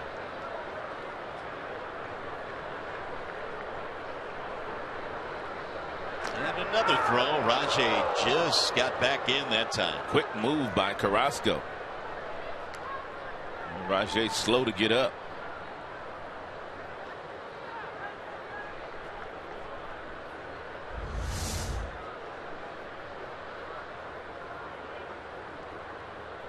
Like Rajay slipped as he went back to first.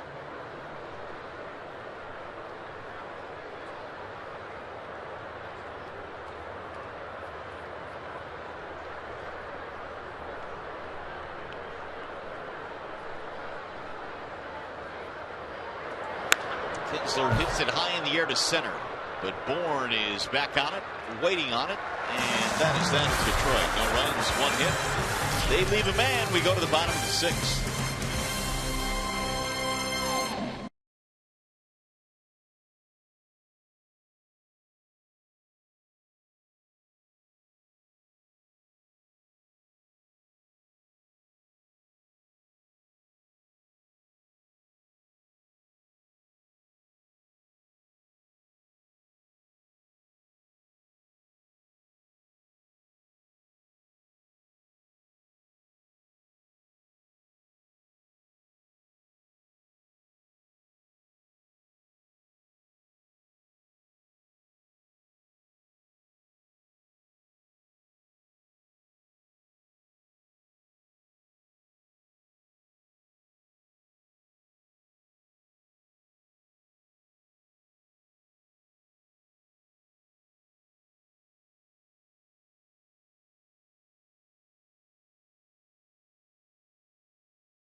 Gather in Cincinnati for the Midsummer Classic with home field advantage to the World Series on the line. Our coverage of the 2015 MLB All-Star Game begins July 14th at 7 p.m. Eastern on Fox and streaming live on Fox Sports Go. What does the balloting look like right now? Well, he got Miggy, got Trout, and a bunch of Royals. And right now, KC's still dominating a lot of that voting. We'll see if that changes. Hopefully it will. Meanwhile, Brandon Moss leads it off for the Indians. It'll be Moss, Gomes, and Bourne. Moss takes low. He is 0 for 2 in this game. Strikeout, ground out. 7 strikeouts today for Buck Farmer. All of them have been swinging.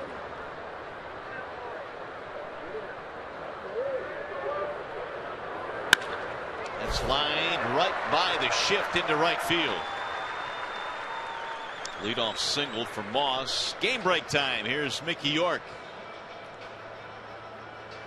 The batter for the Indians, the catcher, Yan Gomes.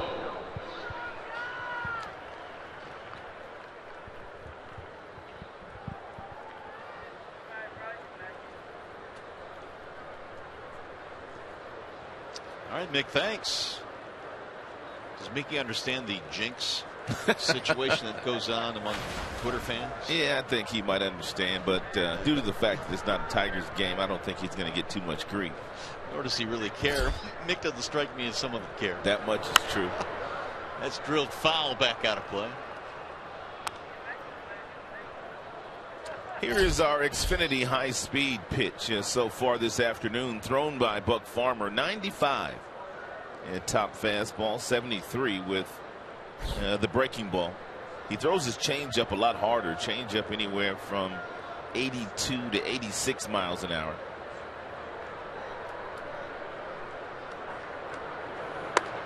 Gomes takes inside.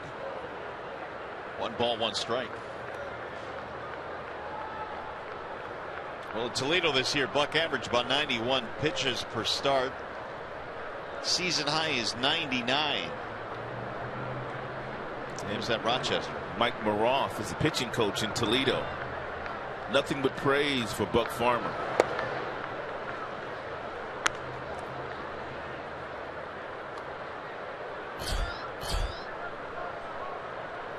.100 is a season high at either level.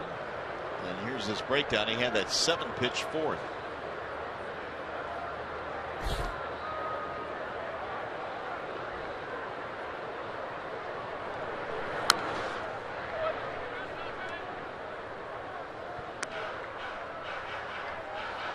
Farmer played his college ball at Georgia Tech, was first team All ACC there. Tigers nabbed him in the 5th round of the 13 draft.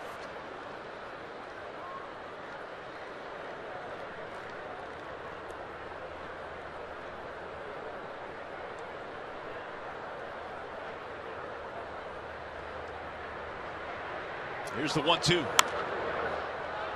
Baseball America every year has its rankings, and they rank players and who has the best stuff, the best skills in each league. In the Midwest League last year, Buck was voted as having the best breaking ball and the best control in the Midwest League. He was 10-5 with West Michigan. He has gotten a lot of swing and misses on his off-speed pitches here today.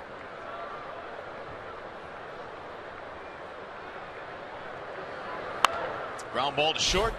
Iglesias fires to second one. The relay is off the bag. Safe at first base is Gomes. 1 on, 1 out. That's going to be it for Buck. Here comes Brad Ausmus. He's already signaled for the lefty with Michael Bourne due up. Sigurdsson going to be coming in here. And it's a wall sign windows pitching change. We'll be back to Cleveland.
Numbers on Farmer. He is still responsible for the runner at first base.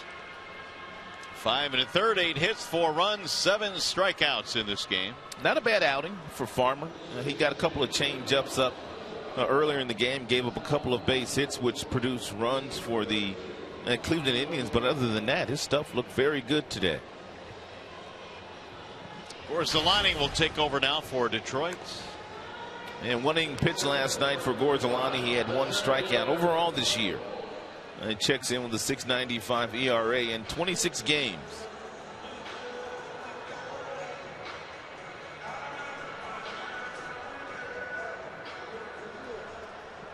Michael Bourne, a strikeout. Tried to bunt his way on his last time up, but was thrown out by Holiday.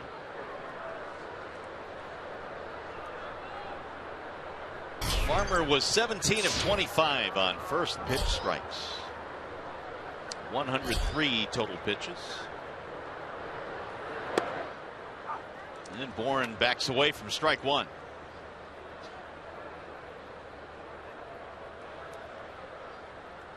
Most of the damage today has come from the top 5 hitters in the Indians lineup.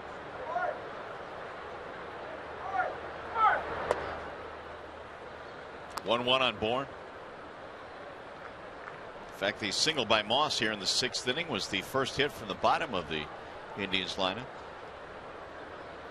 Lindor is homered. Brantley has knocked 1 in. Santana has knocked in 2.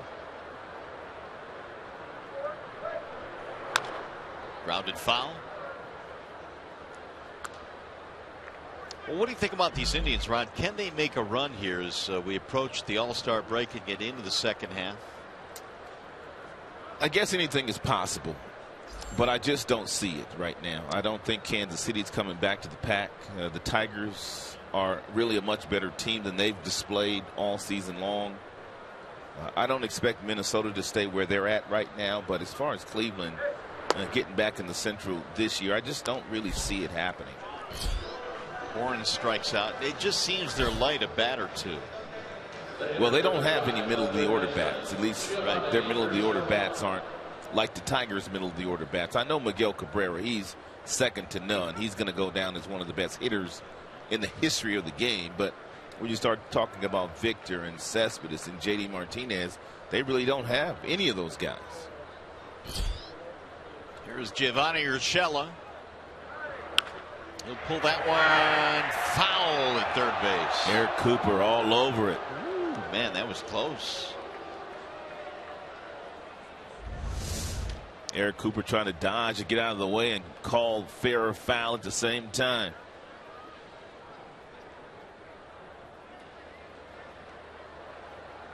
Cooper right on it. It's about as close as you can come without being a fair ball.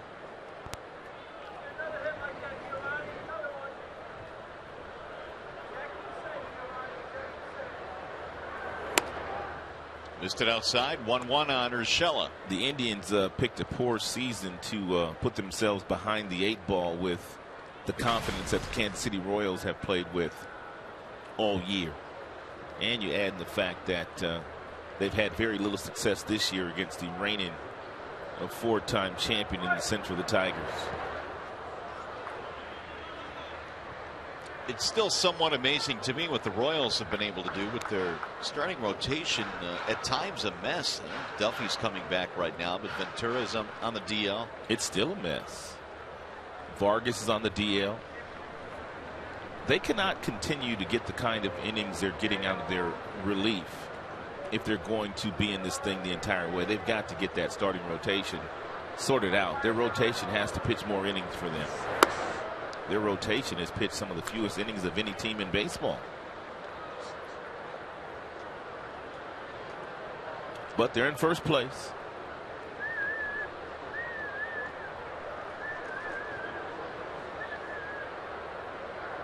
Tigers gained a game last night. Royals lost out on the West Coast. So they came in 4.5 back. Minnesota 3.5 back. So the Tigers have gained a couple of games the last couple of days. Royals were beaten soundly by Seattle 7-0. There's Kyle Ryan warming up.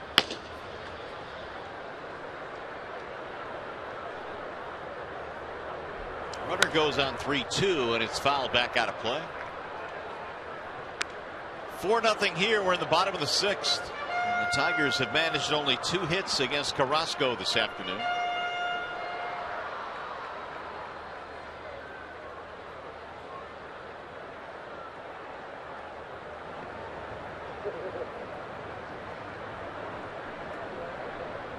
This will be the 20th pitch coming up in this half inning here. And it's pulled on the ground and through. Base hit for Urshela. That'll put 2 men on for the Indians. Well, you didn't want that because now you can bring Kipnis up. It extends the inning for their hottest hitter.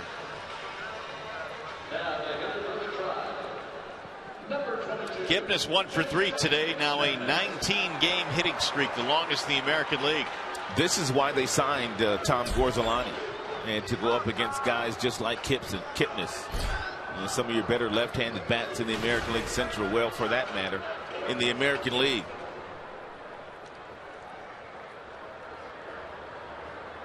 Seven for 13 in the series for Kipnis. And really, overall, his numbers against the Tigers the last couple of years have not been that good. He's hot now, though.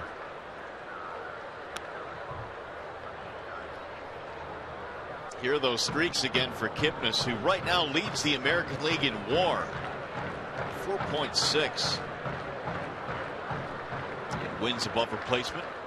That leads the entire American League? It does. So that means technically he is the most valuable player in baseball in the American League for any team. And the numbers back it up. Came in at 354.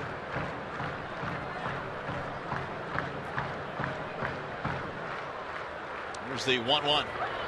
Outside, Holiday slides over to block it. See, I love those numbers, but I just don't know how they come up with that. I mean, that's basically saying he's more valuable to his team than Miggy is to his team, and Trout is to his team out west. Yeah. Well, I mean, this argument's been going on since WAR became popular.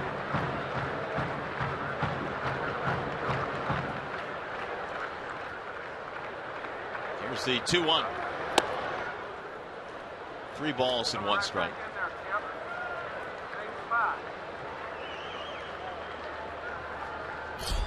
Kipnis has himself in a really good hitter scout here. Lindor waiting on deck.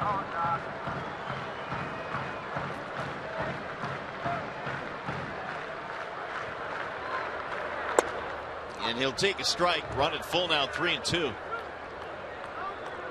Runners will be on the move here with 2 outs.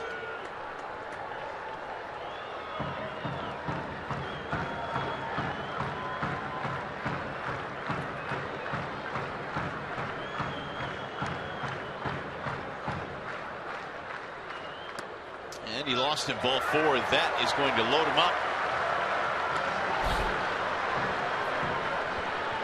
Let's take a look at the Jimmy John's freaky fast delivery of the game. Last time Francisco stepped into the batter's box, it was against Buck Farmer, and he homered for his first major league home run. That's our freaky fast delivery of the game.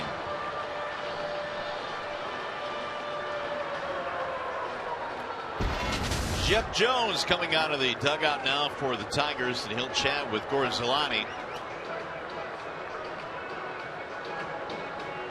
They are loaded up. 2 singles and a walk in this inning for the Indians. And as we get into the final 3 innings of this game, Tigers can't afford to fall too much farther behind. They're already down by 4. It's been a big day for Lindor. Aside from the home run, he's got a single and a walk. There are the base runners. You got Gomes, you got Urshela and Kipnis.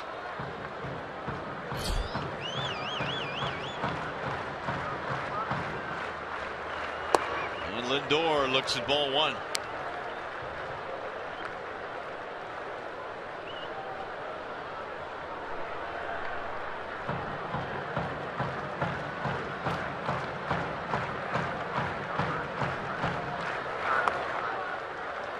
Two 2-0 the count. Lindor is only 21 years old. He was born in Puerto Rico but grew up in Florida. They moved to Florida when he was 12. He's got himself a big opportunity here to have a huge game. Now the 2-0. Way outside. 3 balls and no strikes with the bags full.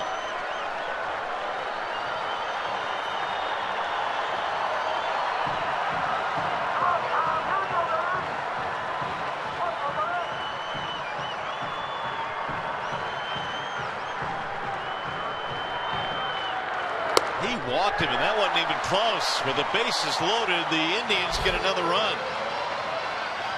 An RBI for Lindor, his second of the game.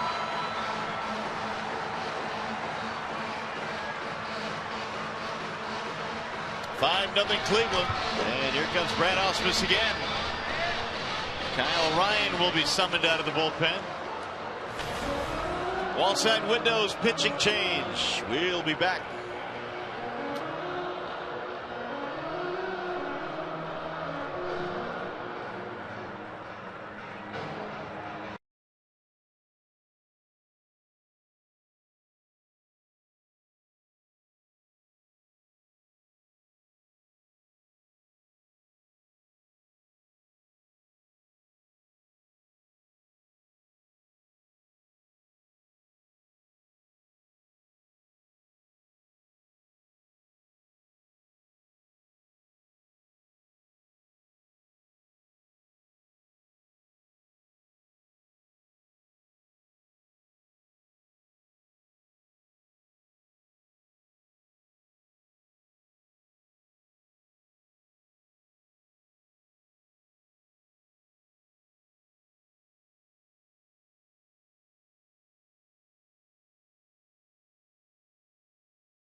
Have gone with another lefty out of the bullpen now with Brantley coming up. It's going to be Kyle Ryan. Yeah, Ryan had gotten some starts up here, but now in the bullpen until the Tigers get their rotation sorted out again. 3.91 earned run average overall this season for Kyle Ryan. He's been in 5 games, 3 of those starts. So Brantley, who has a single and a double in this game, stands in. And the Indians are threatening to bust this one open.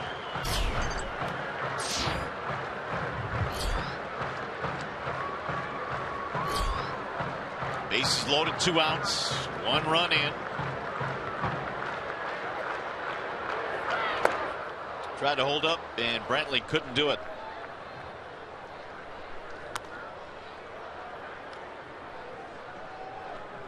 .340 with the bases loaded career for Brantley. Tigers pitching has thrown 31 pitches in this inning. They have Urshela, Kipnis, and Lindor on the bases. Here's the 0-1. Brantley pops it up. Foul ground, third base side. Castellanos to end the inning. So they settle for 1. They leave him loaded, and we go to the 7th.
On you to follow the Tigers all season long with MLB.com at Bat, the #1 app for live baseball.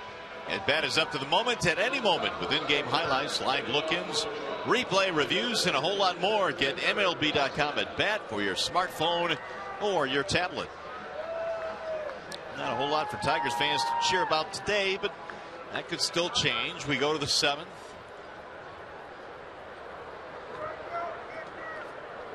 And it'll be Victor Martinez to lead things off. Victor, then Cespedes, and J.D. Martinez. 5 runs, 9 hits for the Indians. Tigers have managed only 2 hits against Carrasco.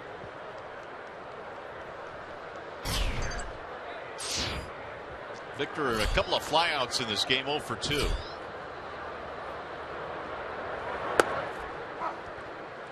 If you are just joining us, no Miguel Cabrera so far this afternoon. Brad elected to give Miggy the afternoon off, at least at the start of this game.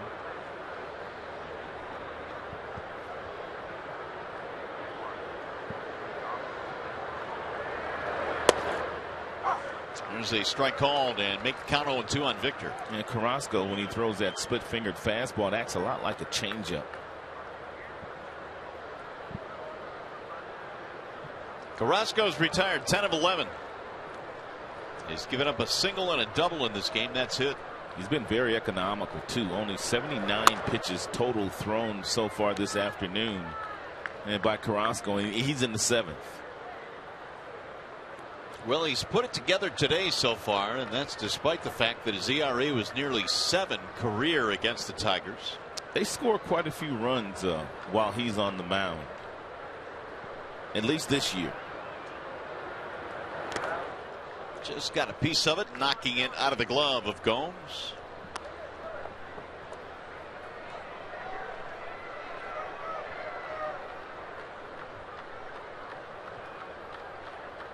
Victor came in with 7 RBIs in his last 3 games.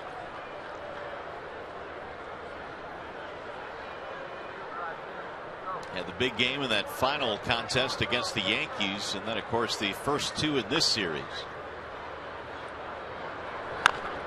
Bouncing ball to first base. That'll be an easy play there for Santana. 1 gone. 0 for 3 today for Victor. Now Yoenis Cespedes.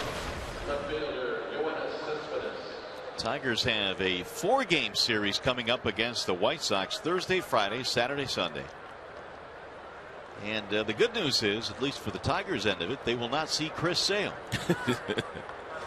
He's been lethal lately. He really has. He's been on a mission as far as those strikeouts are concerned.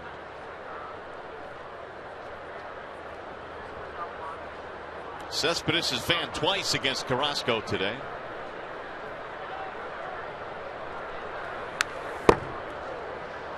Oh, 1. So Carrasco now is 18 of 22 on first pitch strikes.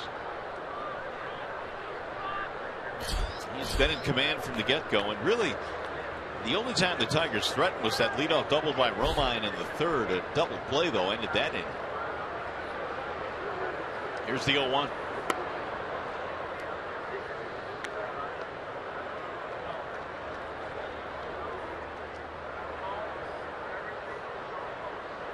Romine's double and Rajay's single. Those are the only 2 hits so far today for the Tigers.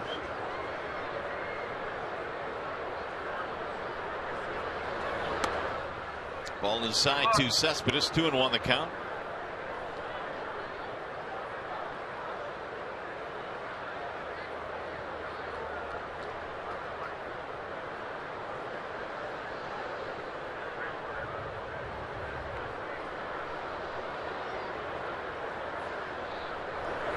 Ooh. Drill to left field. Ball is hit hard. That's going to go up against the wall. Cespedes digging for 2, and he is in there with a double.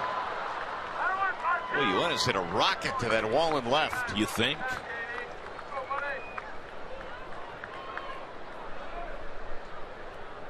It's another 2-bagger for Cespedes. It was a loud sound off his bat. It's a fastball at the bottom of the zone that he turned on with some tremendous, I mean tremendous bat speed coming through the zone.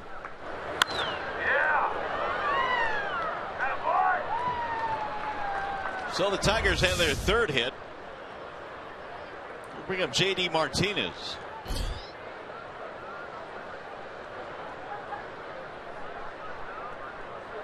Pop-up ground out for J.D.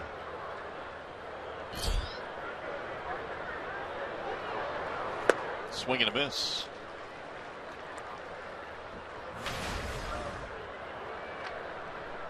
Martinez now 0 for 6 in this series.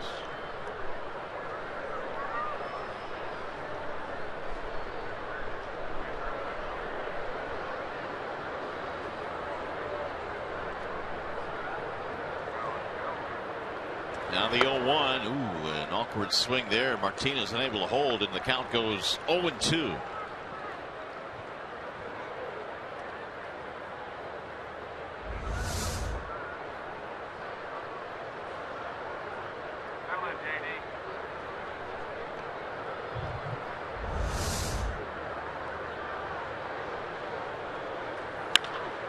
Driven deep to left field. That ball is up and it's going to go. It's out of here. A 2-run shot for J.D. Martinez, and the Tigers trying to climb back in this game. What were you saying, that J.D. Martinez hits a homer against the Tribe about once every 9 at-bats? I guess he was due for one. And he's picked up a couple of RBIs in the process, now 5-2. Fourth home run that Martinez has hit on the road trip. It's a changeup that's down, split finger slash changeup in the happy zone of Martinez. 87 miles an hour. Those are the only ones that JD hits to left field. Fastballs to right field, hanging breaking balls, and changeups he can pull. He hits those out to left. That is the 17th home run of the year for Martinez. It's a big one. The Tigers showing some life here in the 7th.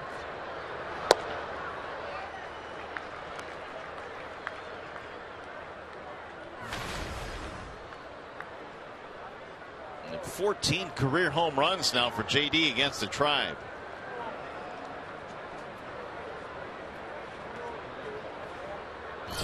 Castellanos the batter. Ball low on Nick.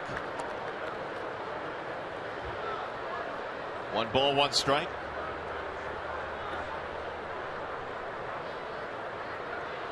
Carrasco's up to 90 pitches now, and Brian Shaw is starting to warm up. It's the first activity they've had here this afternoon. Here's the 1-1 swing and a miss by Nick. 1-2.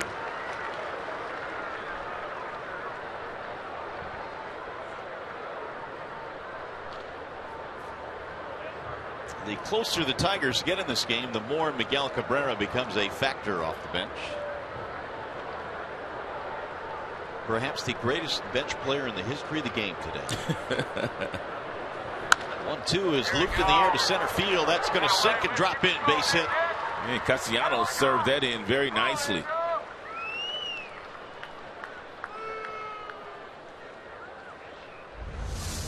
We thought Cespedes went down to get a good fastball, and Castellanos goes about down as far as you can to get the 87-mile-per-hour splitter.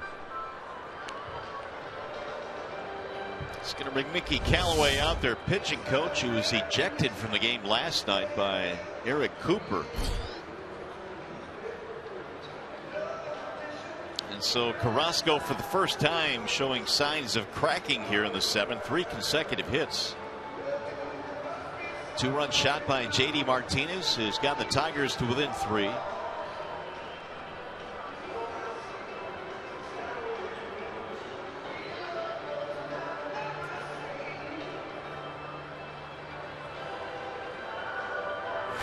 So that'll bring up Romine, who has a double and a ground out in this game. For Detroit, the hitter, number 27, Romine.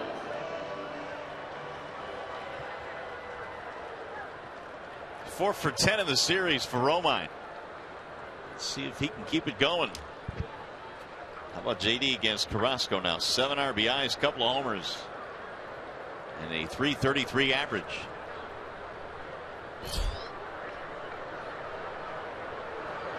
And Romine looks at a strike. 1-1 on Andrew. Romine's had an RBI in 3 straight coming into this game.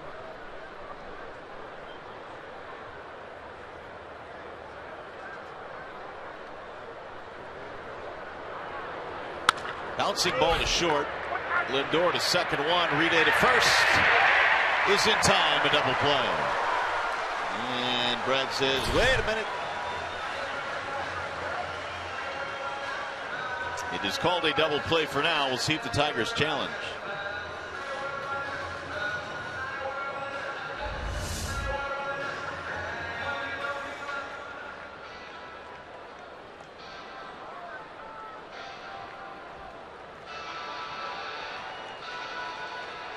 Close, but I don't see them overturning it, and they decided not to do it.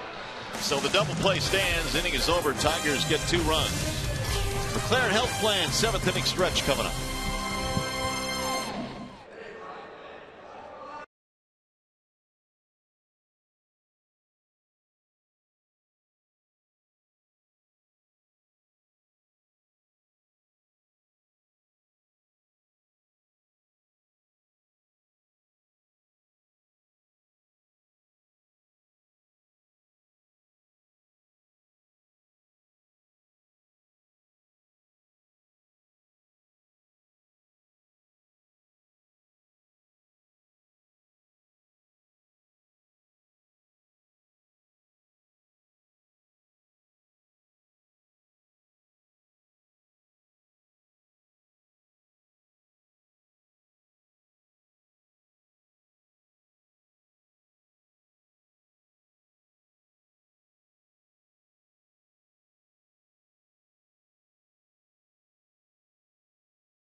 Francisco Lindor has had a big game, hit his first home run of his career, and JD Martinez a solo shot getting the Tigers on the board in the 7th. So it's a 3-run game now, and David Murphy will start things off for the home team. Murphy looks at ball 1 from Kyle Ryan, who came on with the base loaded in the 6th inning, got a pop-up of Brantley. Murphy rolls it foul. 1 ball, 1 strike.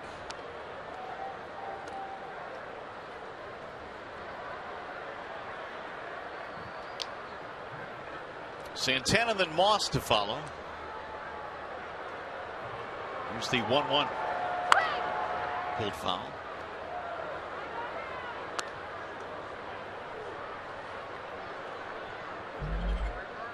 Murphy a single and a walk. He's also fanned in this game.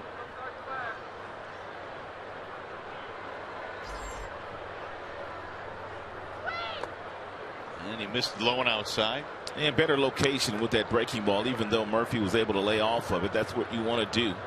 And with your breaking ball, if you throw it to the left-hander, bury it down and away. You don't want to hang it. Slap foul out of play. Ryan in the probables was scheduled to throw on Saturday and start that game against the White Sox. A 4:08 game at Comerica Park. Here's the 2-2. Swing and a miss. Struck him out. Murphy's out of there. 1 gone.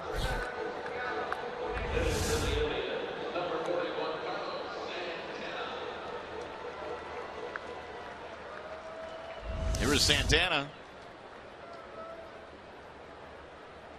2-run double in the 3rd. He is 1 for 3 in this game. Indians had a real opportunity to bust it wide open. They settled, though, for just 1 run in the 6th. And the Tigers answered with 2 in the 7th to stay in the game.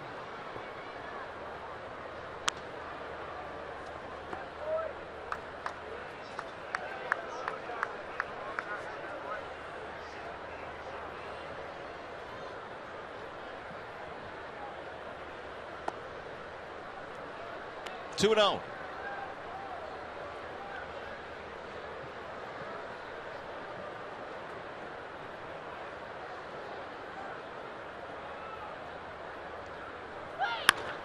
Chopper left side, going to find a hole. Base hit for Santana, his second hit today.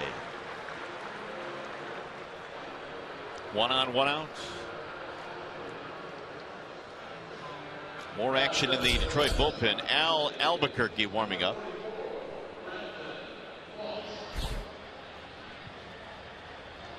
We'll bring up Brandon Moss.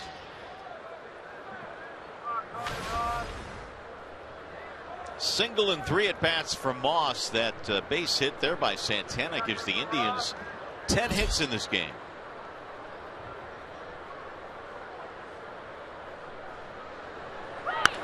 Drill to right field, fair ball, going to go to the corner.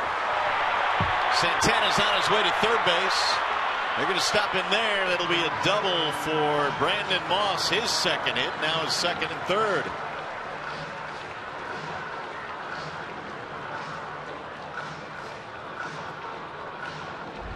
And Moss is a dead pull hitter. He gets himself a breaking ball that we were just talking about that stays inside instead of being buried down and away, and turns on it. Nice job by J.D. Martinez getting there to get the ball back in to make sure that Santana is not able to score all the way from first. Looks like another pitching change now as Brad comes out, and that'll be it for Ryan. Gomes due up. Albuquerque coming in. We'll be back.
Afternoon. Here's the upcoming matchup presented by Gordon Chevrolet. Carlos Rodon will throw for the White Sox tomorrow at Comerica, facing Alfredo Simon. Yeah, Simon was not all that good in his last start in the Bronx, so you know he'll be looking forward to getting right back out there again to making his next start.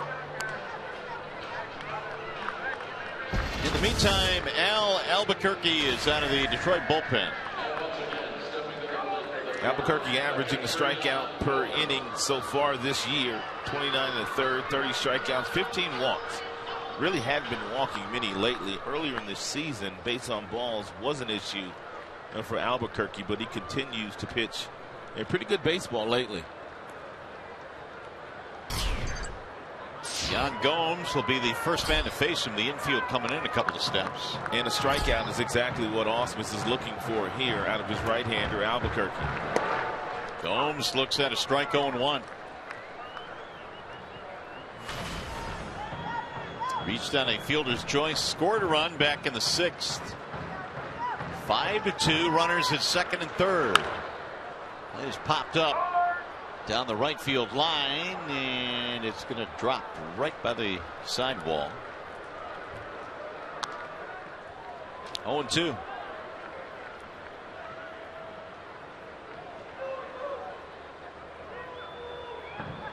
Gomes not a whole lot of success against Al. 1 for 7, 3 strikeouts.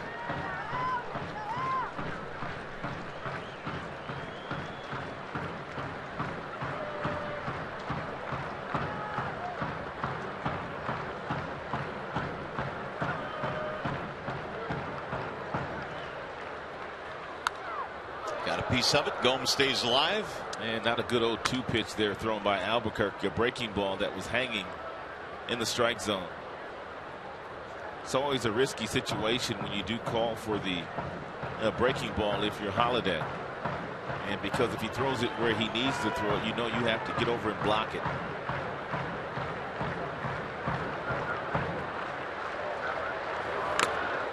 Ooh, he just got a piece of that one to foul it off. Right off of Holiday.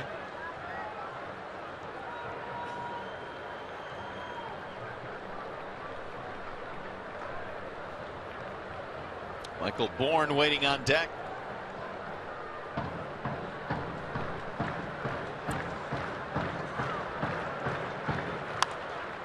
Another one back out of play. Indians got 3 in the 3rd, 1 each in the 5th and 6th, and now threatening here again in the 7th.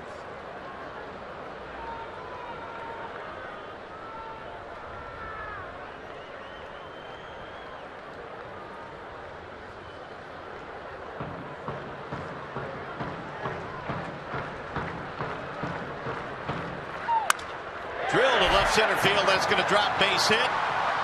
And this will get 2 runs in. Yan Gomes down in the count 0-2, singles in a pair.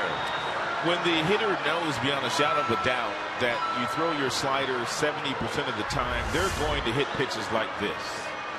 That ball is 6 inches off the plate, and it nearly bounces before Gomes makes contact and gets a base hit.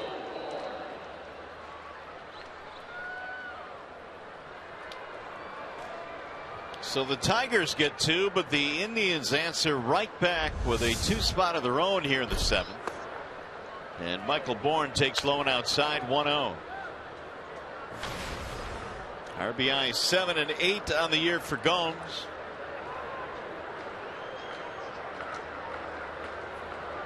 The 1-0. 1 ball, 1 strike on Bourne. That is the 12th hit now for the Cleveland offense in this game. They came in averaging about 4 runs per game. They have 7 this afternoon. 1-2 on Bourne. And Bourne up there looking for the slider, and he took that fastball at 93 miles an hour right down the middle.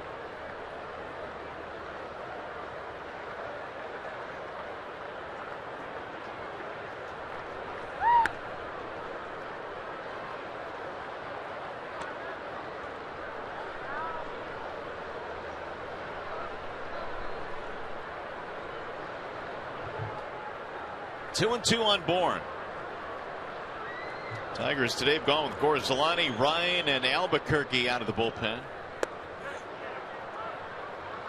Full count now, 3-2.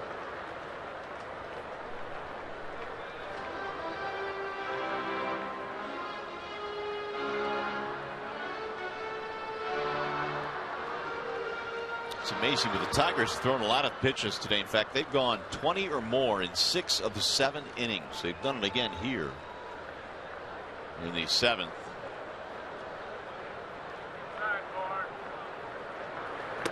And he lost it, ball 4. So Albuquerque has come in, giving up a 2-run single and now a walk.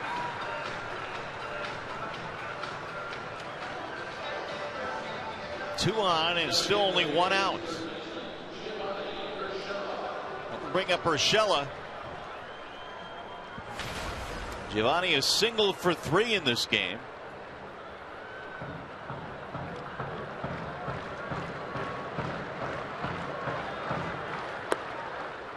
Ball 1.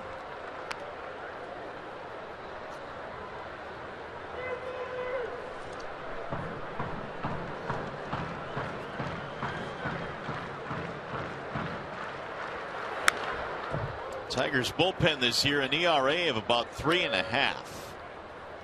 That was entering play today.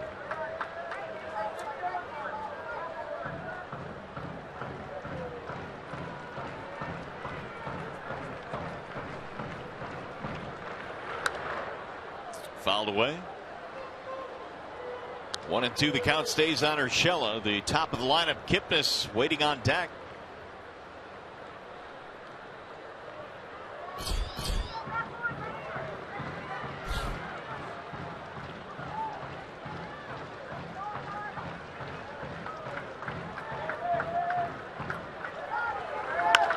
Right back to the mound on a line drive. They'll get a double play. Tigers get a break there to end the inning. 2 more runs in for the Indians. We go to the 8th.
Bank raise their expectations of what a bank can be. When it's time, come to Comerica. Your Metro Detroit Chevy dealers. Visit ChevyDetroit.com. See why Chevy drives the Motor City. Wallside Windows, we can do that. We are the factory. And by Budweiser, make a plan to make it home. 7-2 now as we go to the 8th inning here in Cleveland.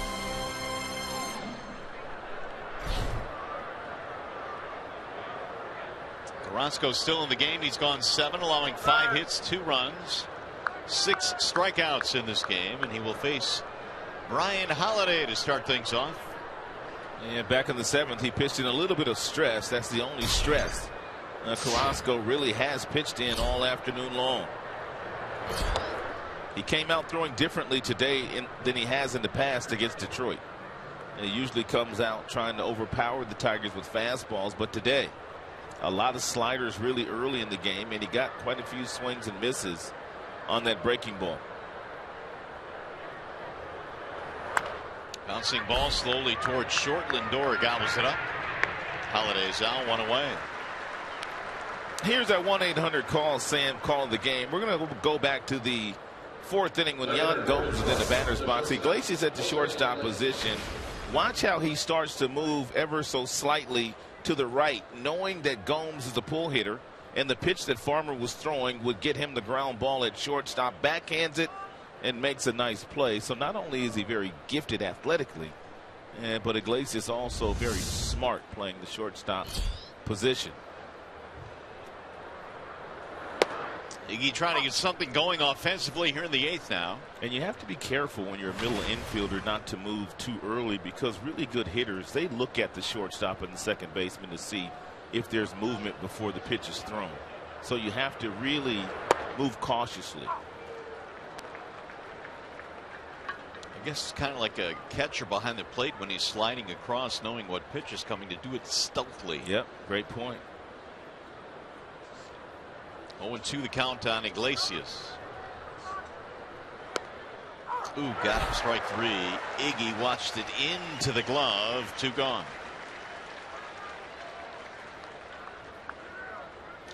That'll make it 7 strikeouts for Carrasco. Tigers hit a couple of off-speed pitches in the last half inning. One by Castellanos, another one by J.D. Martinez. Martinez was a 2-run home run. And then Mickey Harbaugh went out to talk to him. And he told him that you need to throw your fastball a little bit more. Mickey Callaway, excuse me, their pitching coach. Rajay Davis looks at a strike. Well, there was another Harbaugh brother we didn't know about. It might be. There's a few of them. Single double play ground out for Davis in this game. It's a big swing taken by Davis. Carrasco 22 of 27 first pitch strikes. And the 0-2. Low and away, 1 ball 2 strikes on Davis. The 2 runs that the Indians got back in the 7th proving to be pretty big because of the fact we told you that Miguel Cabrera is on the bench today. So if he can keep it close as Hardy warms up. And you've always got Miggy sitting there. But it's back up to a 5-run spread now. Rolled foul.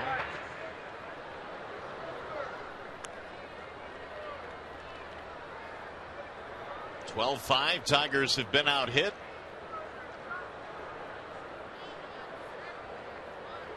There's Cabrera getting the afternoon off. A wonderful interaction last night between Miguel and Dom, that lucky fan that got a Miguel batting gloves. That made national news. It's a great story. I was taken aback by how articulate the young man was in the interview. I'm telling you. Miggy made a friend for life last night.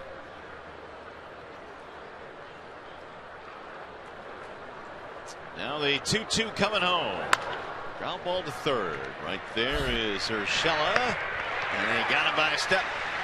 And it's a 1-2-3 inning here in the 8th. Last night, there's Don, the Indians fan. There's Miggy. Have a bat.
For the Chevrolet high-strength steal of the game, we go back to the 3rd inning after a double by Romine and missed bunt attempt by Holiday. Romine just took off as Gomes threw behind the runner, and Romine got to third base on that play. The bad news is the Tigers couldn't get him home.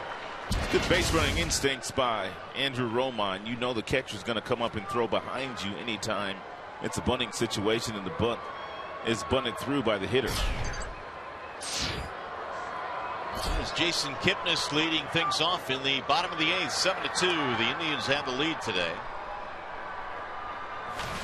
Blaine Hardy is in now for the Tigers.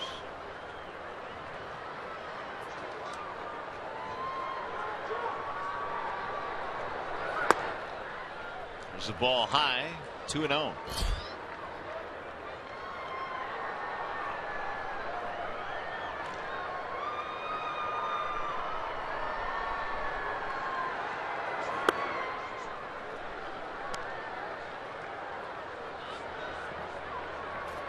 Three and one.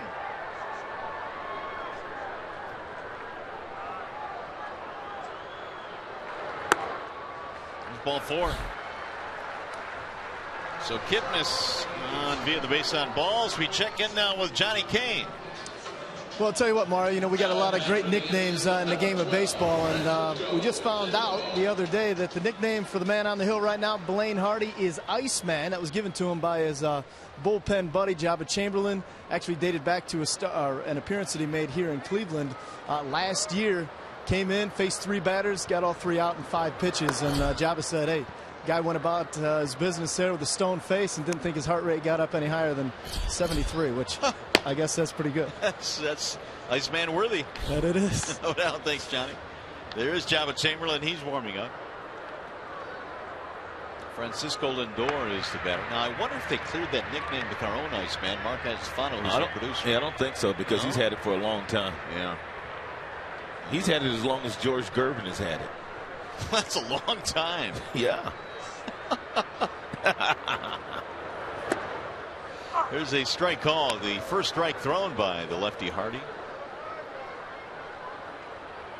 It's been a big day for Lindor. He's homered. He has singled. He's walked twice. He has knocked in 2. Ooh, that was close. I can see how they can give Hardy that nickname. He never, ever seems to get rattled since coming to the big leagues last year. No situation really too big for Hardy. For the most part, has thrown nothing but strikes.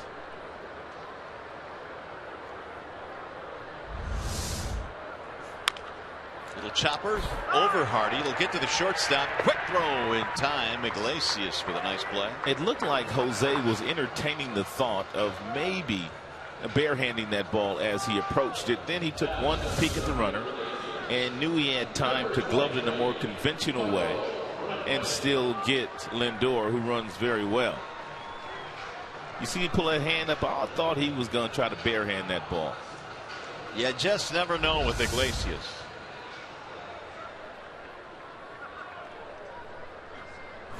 We'll bring up Brantley. You need to get him one of those magician hats and a little wand. Might as well. Yeah. Maybe a cape. He could wear a cape and short, couldn't he? All of the above. He's a dynamic player. 2 hits today for Brantley, single double, and he's had an RBI.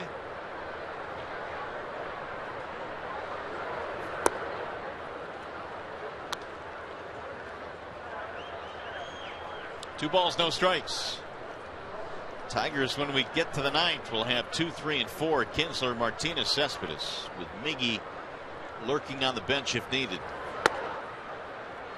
Meanwhile, Hardy having trouble throwing strikes in this appearance. He's gone 3-0 now on Brantley.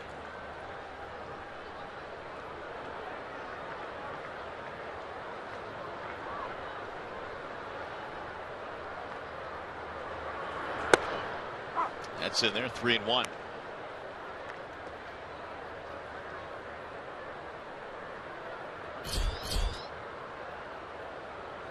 Murphy on deck. Actually, that's Rayburn. Ryan Rayburn has picked up the bat, not Murphy. And it's in there again, and the count goes 3-2. With the lefty on the mound, Rayburn, who started the first 2 games against a pair of lefties, has moved to the on-deck circle.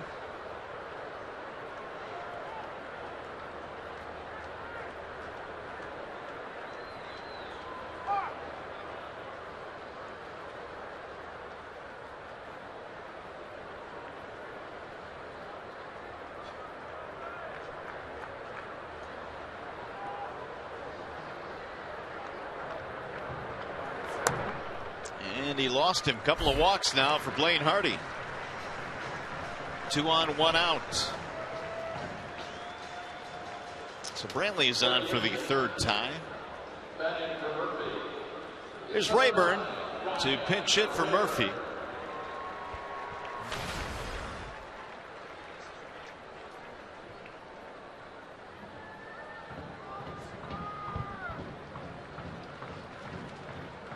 Ryan 2 out of 7 with a double in the series, starting the first 2. Rayburn used as the DH at bat to clean up in the first 2 games. A good pitch by Hardy to lead Rayburn off with a changeup, knowing that most pinch hitters, they come off the bench with fastball mentality.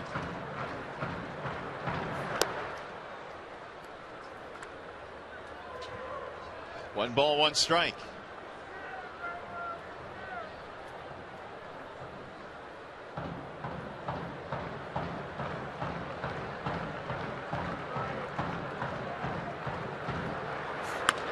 Rayburn lines one to left field. That ball is going to get down and go to the wall. At least one run will score. Cespedes digs it out. They'll stop Brantley at third. It's a double and an RBI and a pinch for Ryan Rayburn, and he's been a terrific pinch hitter this year. Hardy with not really good command in this inning, and 3 consecutive breaking balls to Rayburn. Rayburn had an idea he would get another one. He went down, got a decent pitch, and he got out in front of it and drove in a run with a double. Rayburn now has 8 pinch hit RBIs this year. 18 total for the year. Intentional walk coming up to Carlos Santana.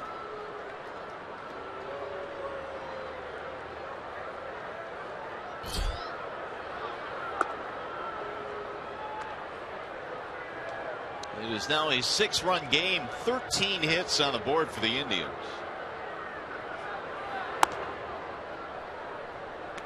So even though this is intentional, it will be the 3rd walk of the inning charged to Blaine Hardy. Brandon Moss waiting on deck. There's ball 4.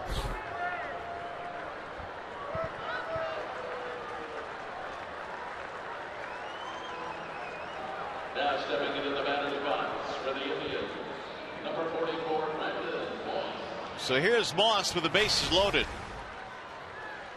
Only 1 out. 2 out of 4 in this game for Moss. Doubled and scored a run in the 7th.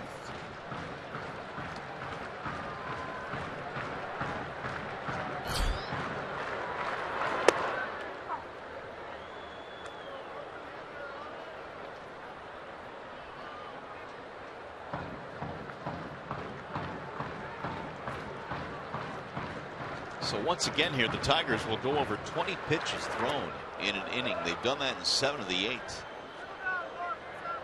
And it's probably why they're trailing today by 6 runs.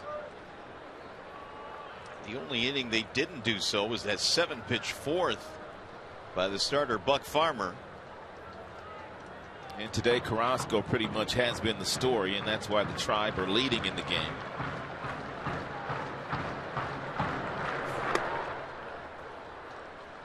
One and 2.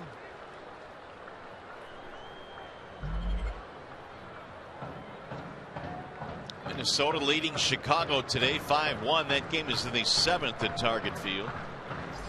White Sox coming to Motor City tomorrow. Oh, that one just missed.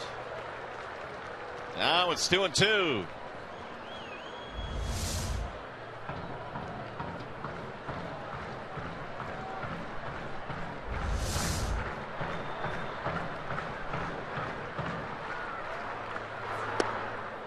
Floats inside, fill the count 3-2 with no room on the bases.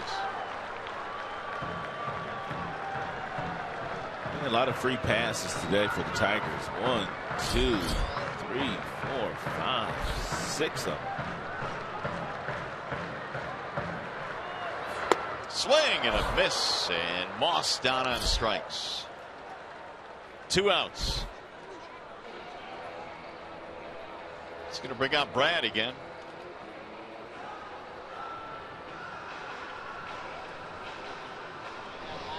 So Jabba Chamberlain coming in. We'll step aside again. Tigers go right back to the pen.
big boys, big play of the game. Buck Farmer made a start here today and was cruising into the third inning. As a matter of fact, he struck out the very first batter of the third inning, and then he gave up 5 straight hits. First it was Kipnis, and then Lindor, and then Brantley, who had been slowed down in the series.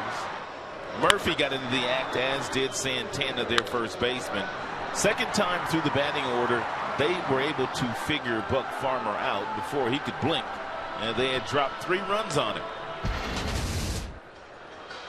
Well, Jabba Chamberlain now comes out of the Detroit bullpen. 18 2/3 innings so far logged this year by Jabba Chamberlain. 8.93 ERA. It's one of the things that Buck Farmer will learn the longer that he pitches at this level. Just because you get a guy out one way the first time up, you have to change, because the hitters are always looking for some kind of tendency, and Farmer was throwing a lot of off-speed pitches early in the game. So here is Yan Gomes now with the bases loaded. The Tigers bullpen today, get this, they've thrown 38 balls, 37 strikes. 3 walks in this inning for Blaine Hardy. Gomes a big 2-run single his last at bat, and he looks at ball 1.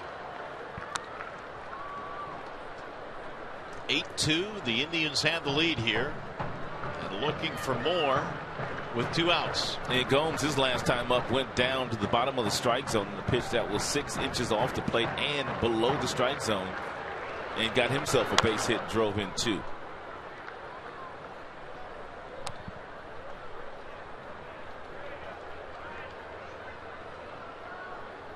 One ball, 1 strike.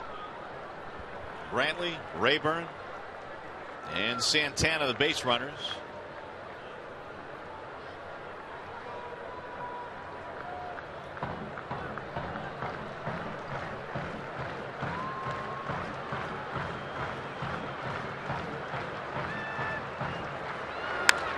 Drilled foul. That was down the left field line. And foul by a couple of feet. So it's 1-2 now.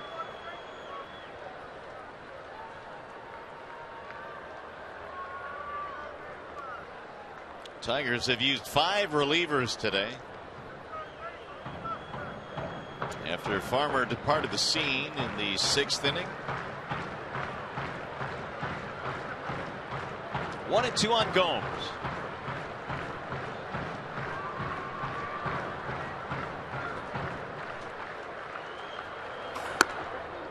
Two and 2. I like that pitch by Jabba. He changed the eye level of Gomes by going upstairs with a fastball.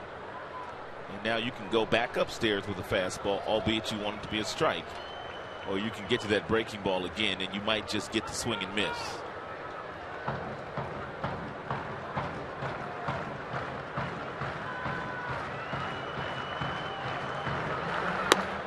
Well, he's gone 3-2 now.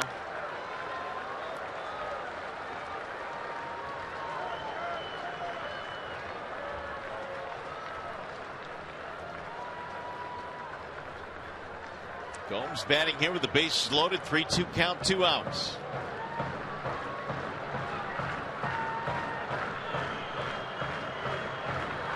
Swing and a miss to strike him out. So they will leave him loaded. Jabba comes in to get the job done, and we go to the 9th.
effort today for the Cleveland Indians.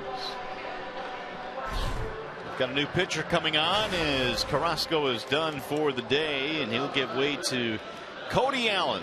And Cody Allen has 45 strikeouts, which is second among American League relievers. He's been pitching outstanding baseball lately, but really he hasn't pitched all that well against the Tigers in his last 5 or 6 outings. Carrasco threw 77 strikes, only 28 balls in this game. And he'll give way to Cody Allen.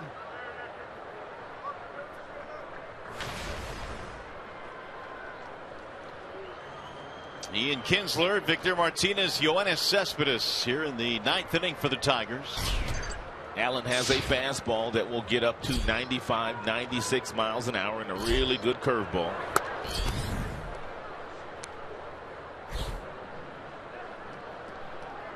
Four out of 9 career for Kinsler against Allen.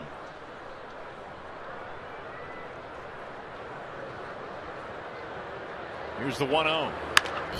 Rolled foul. 14 of 15 in save chances this year for Allen. This, of course, not a save opportunity with a 6-run spread.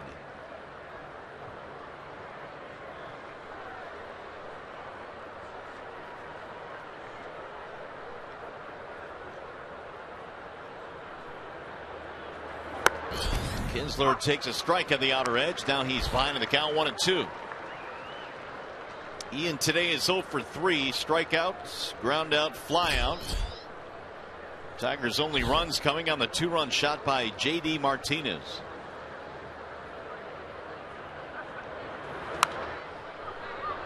Kinsler spoils that one to stay alive. Indians have left 11 men on base today. Yeah, this one could be a lot uglier.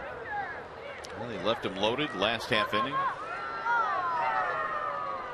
Left him loaded in the 6th inning.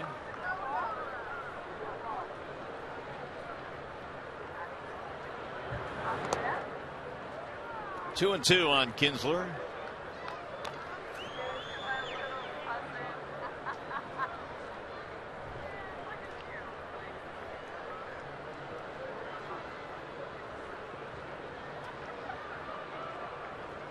Bullpen ERA 3.21 for the Indians.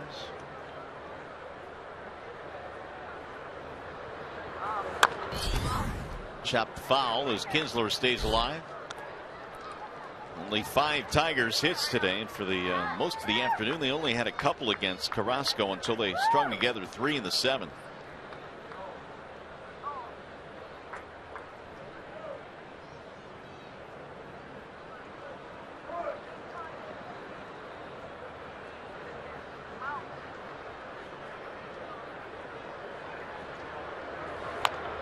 And again, Kinsler able to spoil one to stay alive.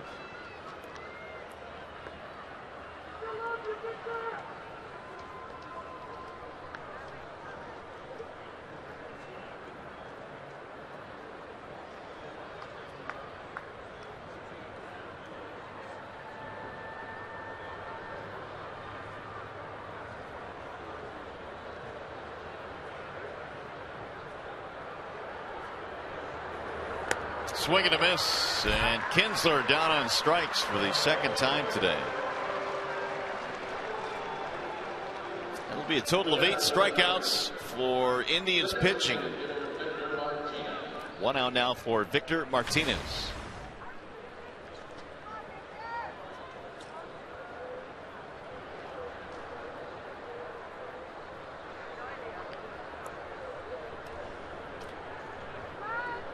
Cody Allen, a 23rd round selection of the Indians in 2011, and he's gotten to the big leagues.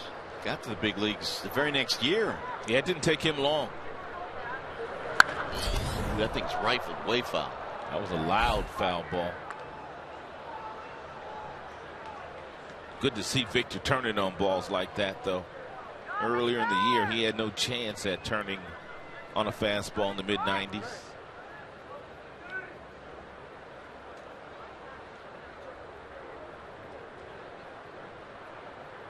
Victor is 0 for 3 today.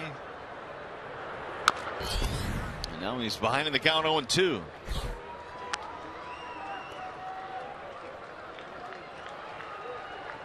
Cody Allen, really good numbers last year, an ERA of 2.07 and 76 appearances. Saved 24 games. He's gone over 70 appearances in 2 consecutive innings now, or years, I should say. Last year and then 2013. The 0-2. Line drive caught by Lindor, the shortstop, 2 gone.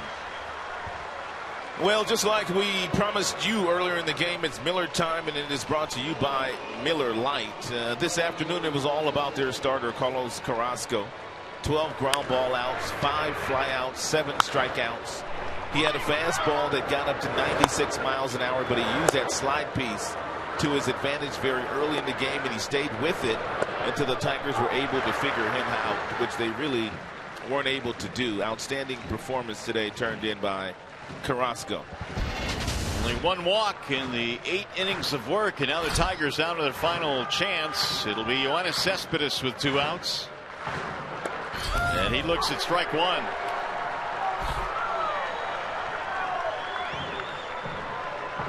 Cespedes against Allen, 4 for 8 career with 5 RBIs.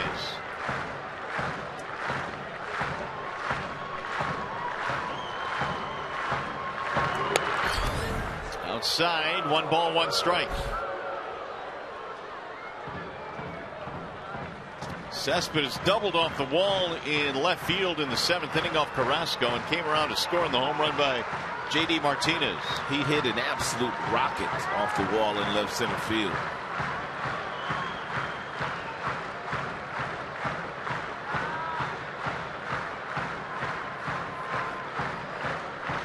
Here's the 1-1.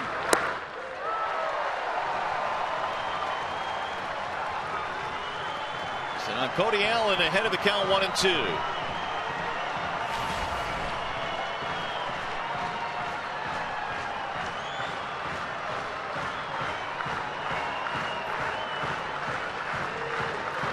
Crowd to its feet, 20,780 in attendance here today.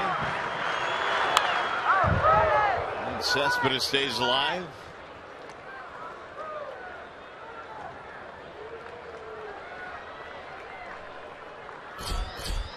Tigers 1 strike away from dropping to 37-35. Indians trying to win their 33rd game of the year.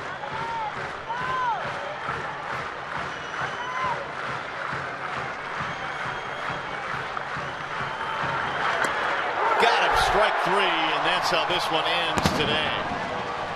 Cespedes caught looking, a 1-2-3 ninth for Cody Allen, and the Tigers will settle for 2 out of 3 victories in this series.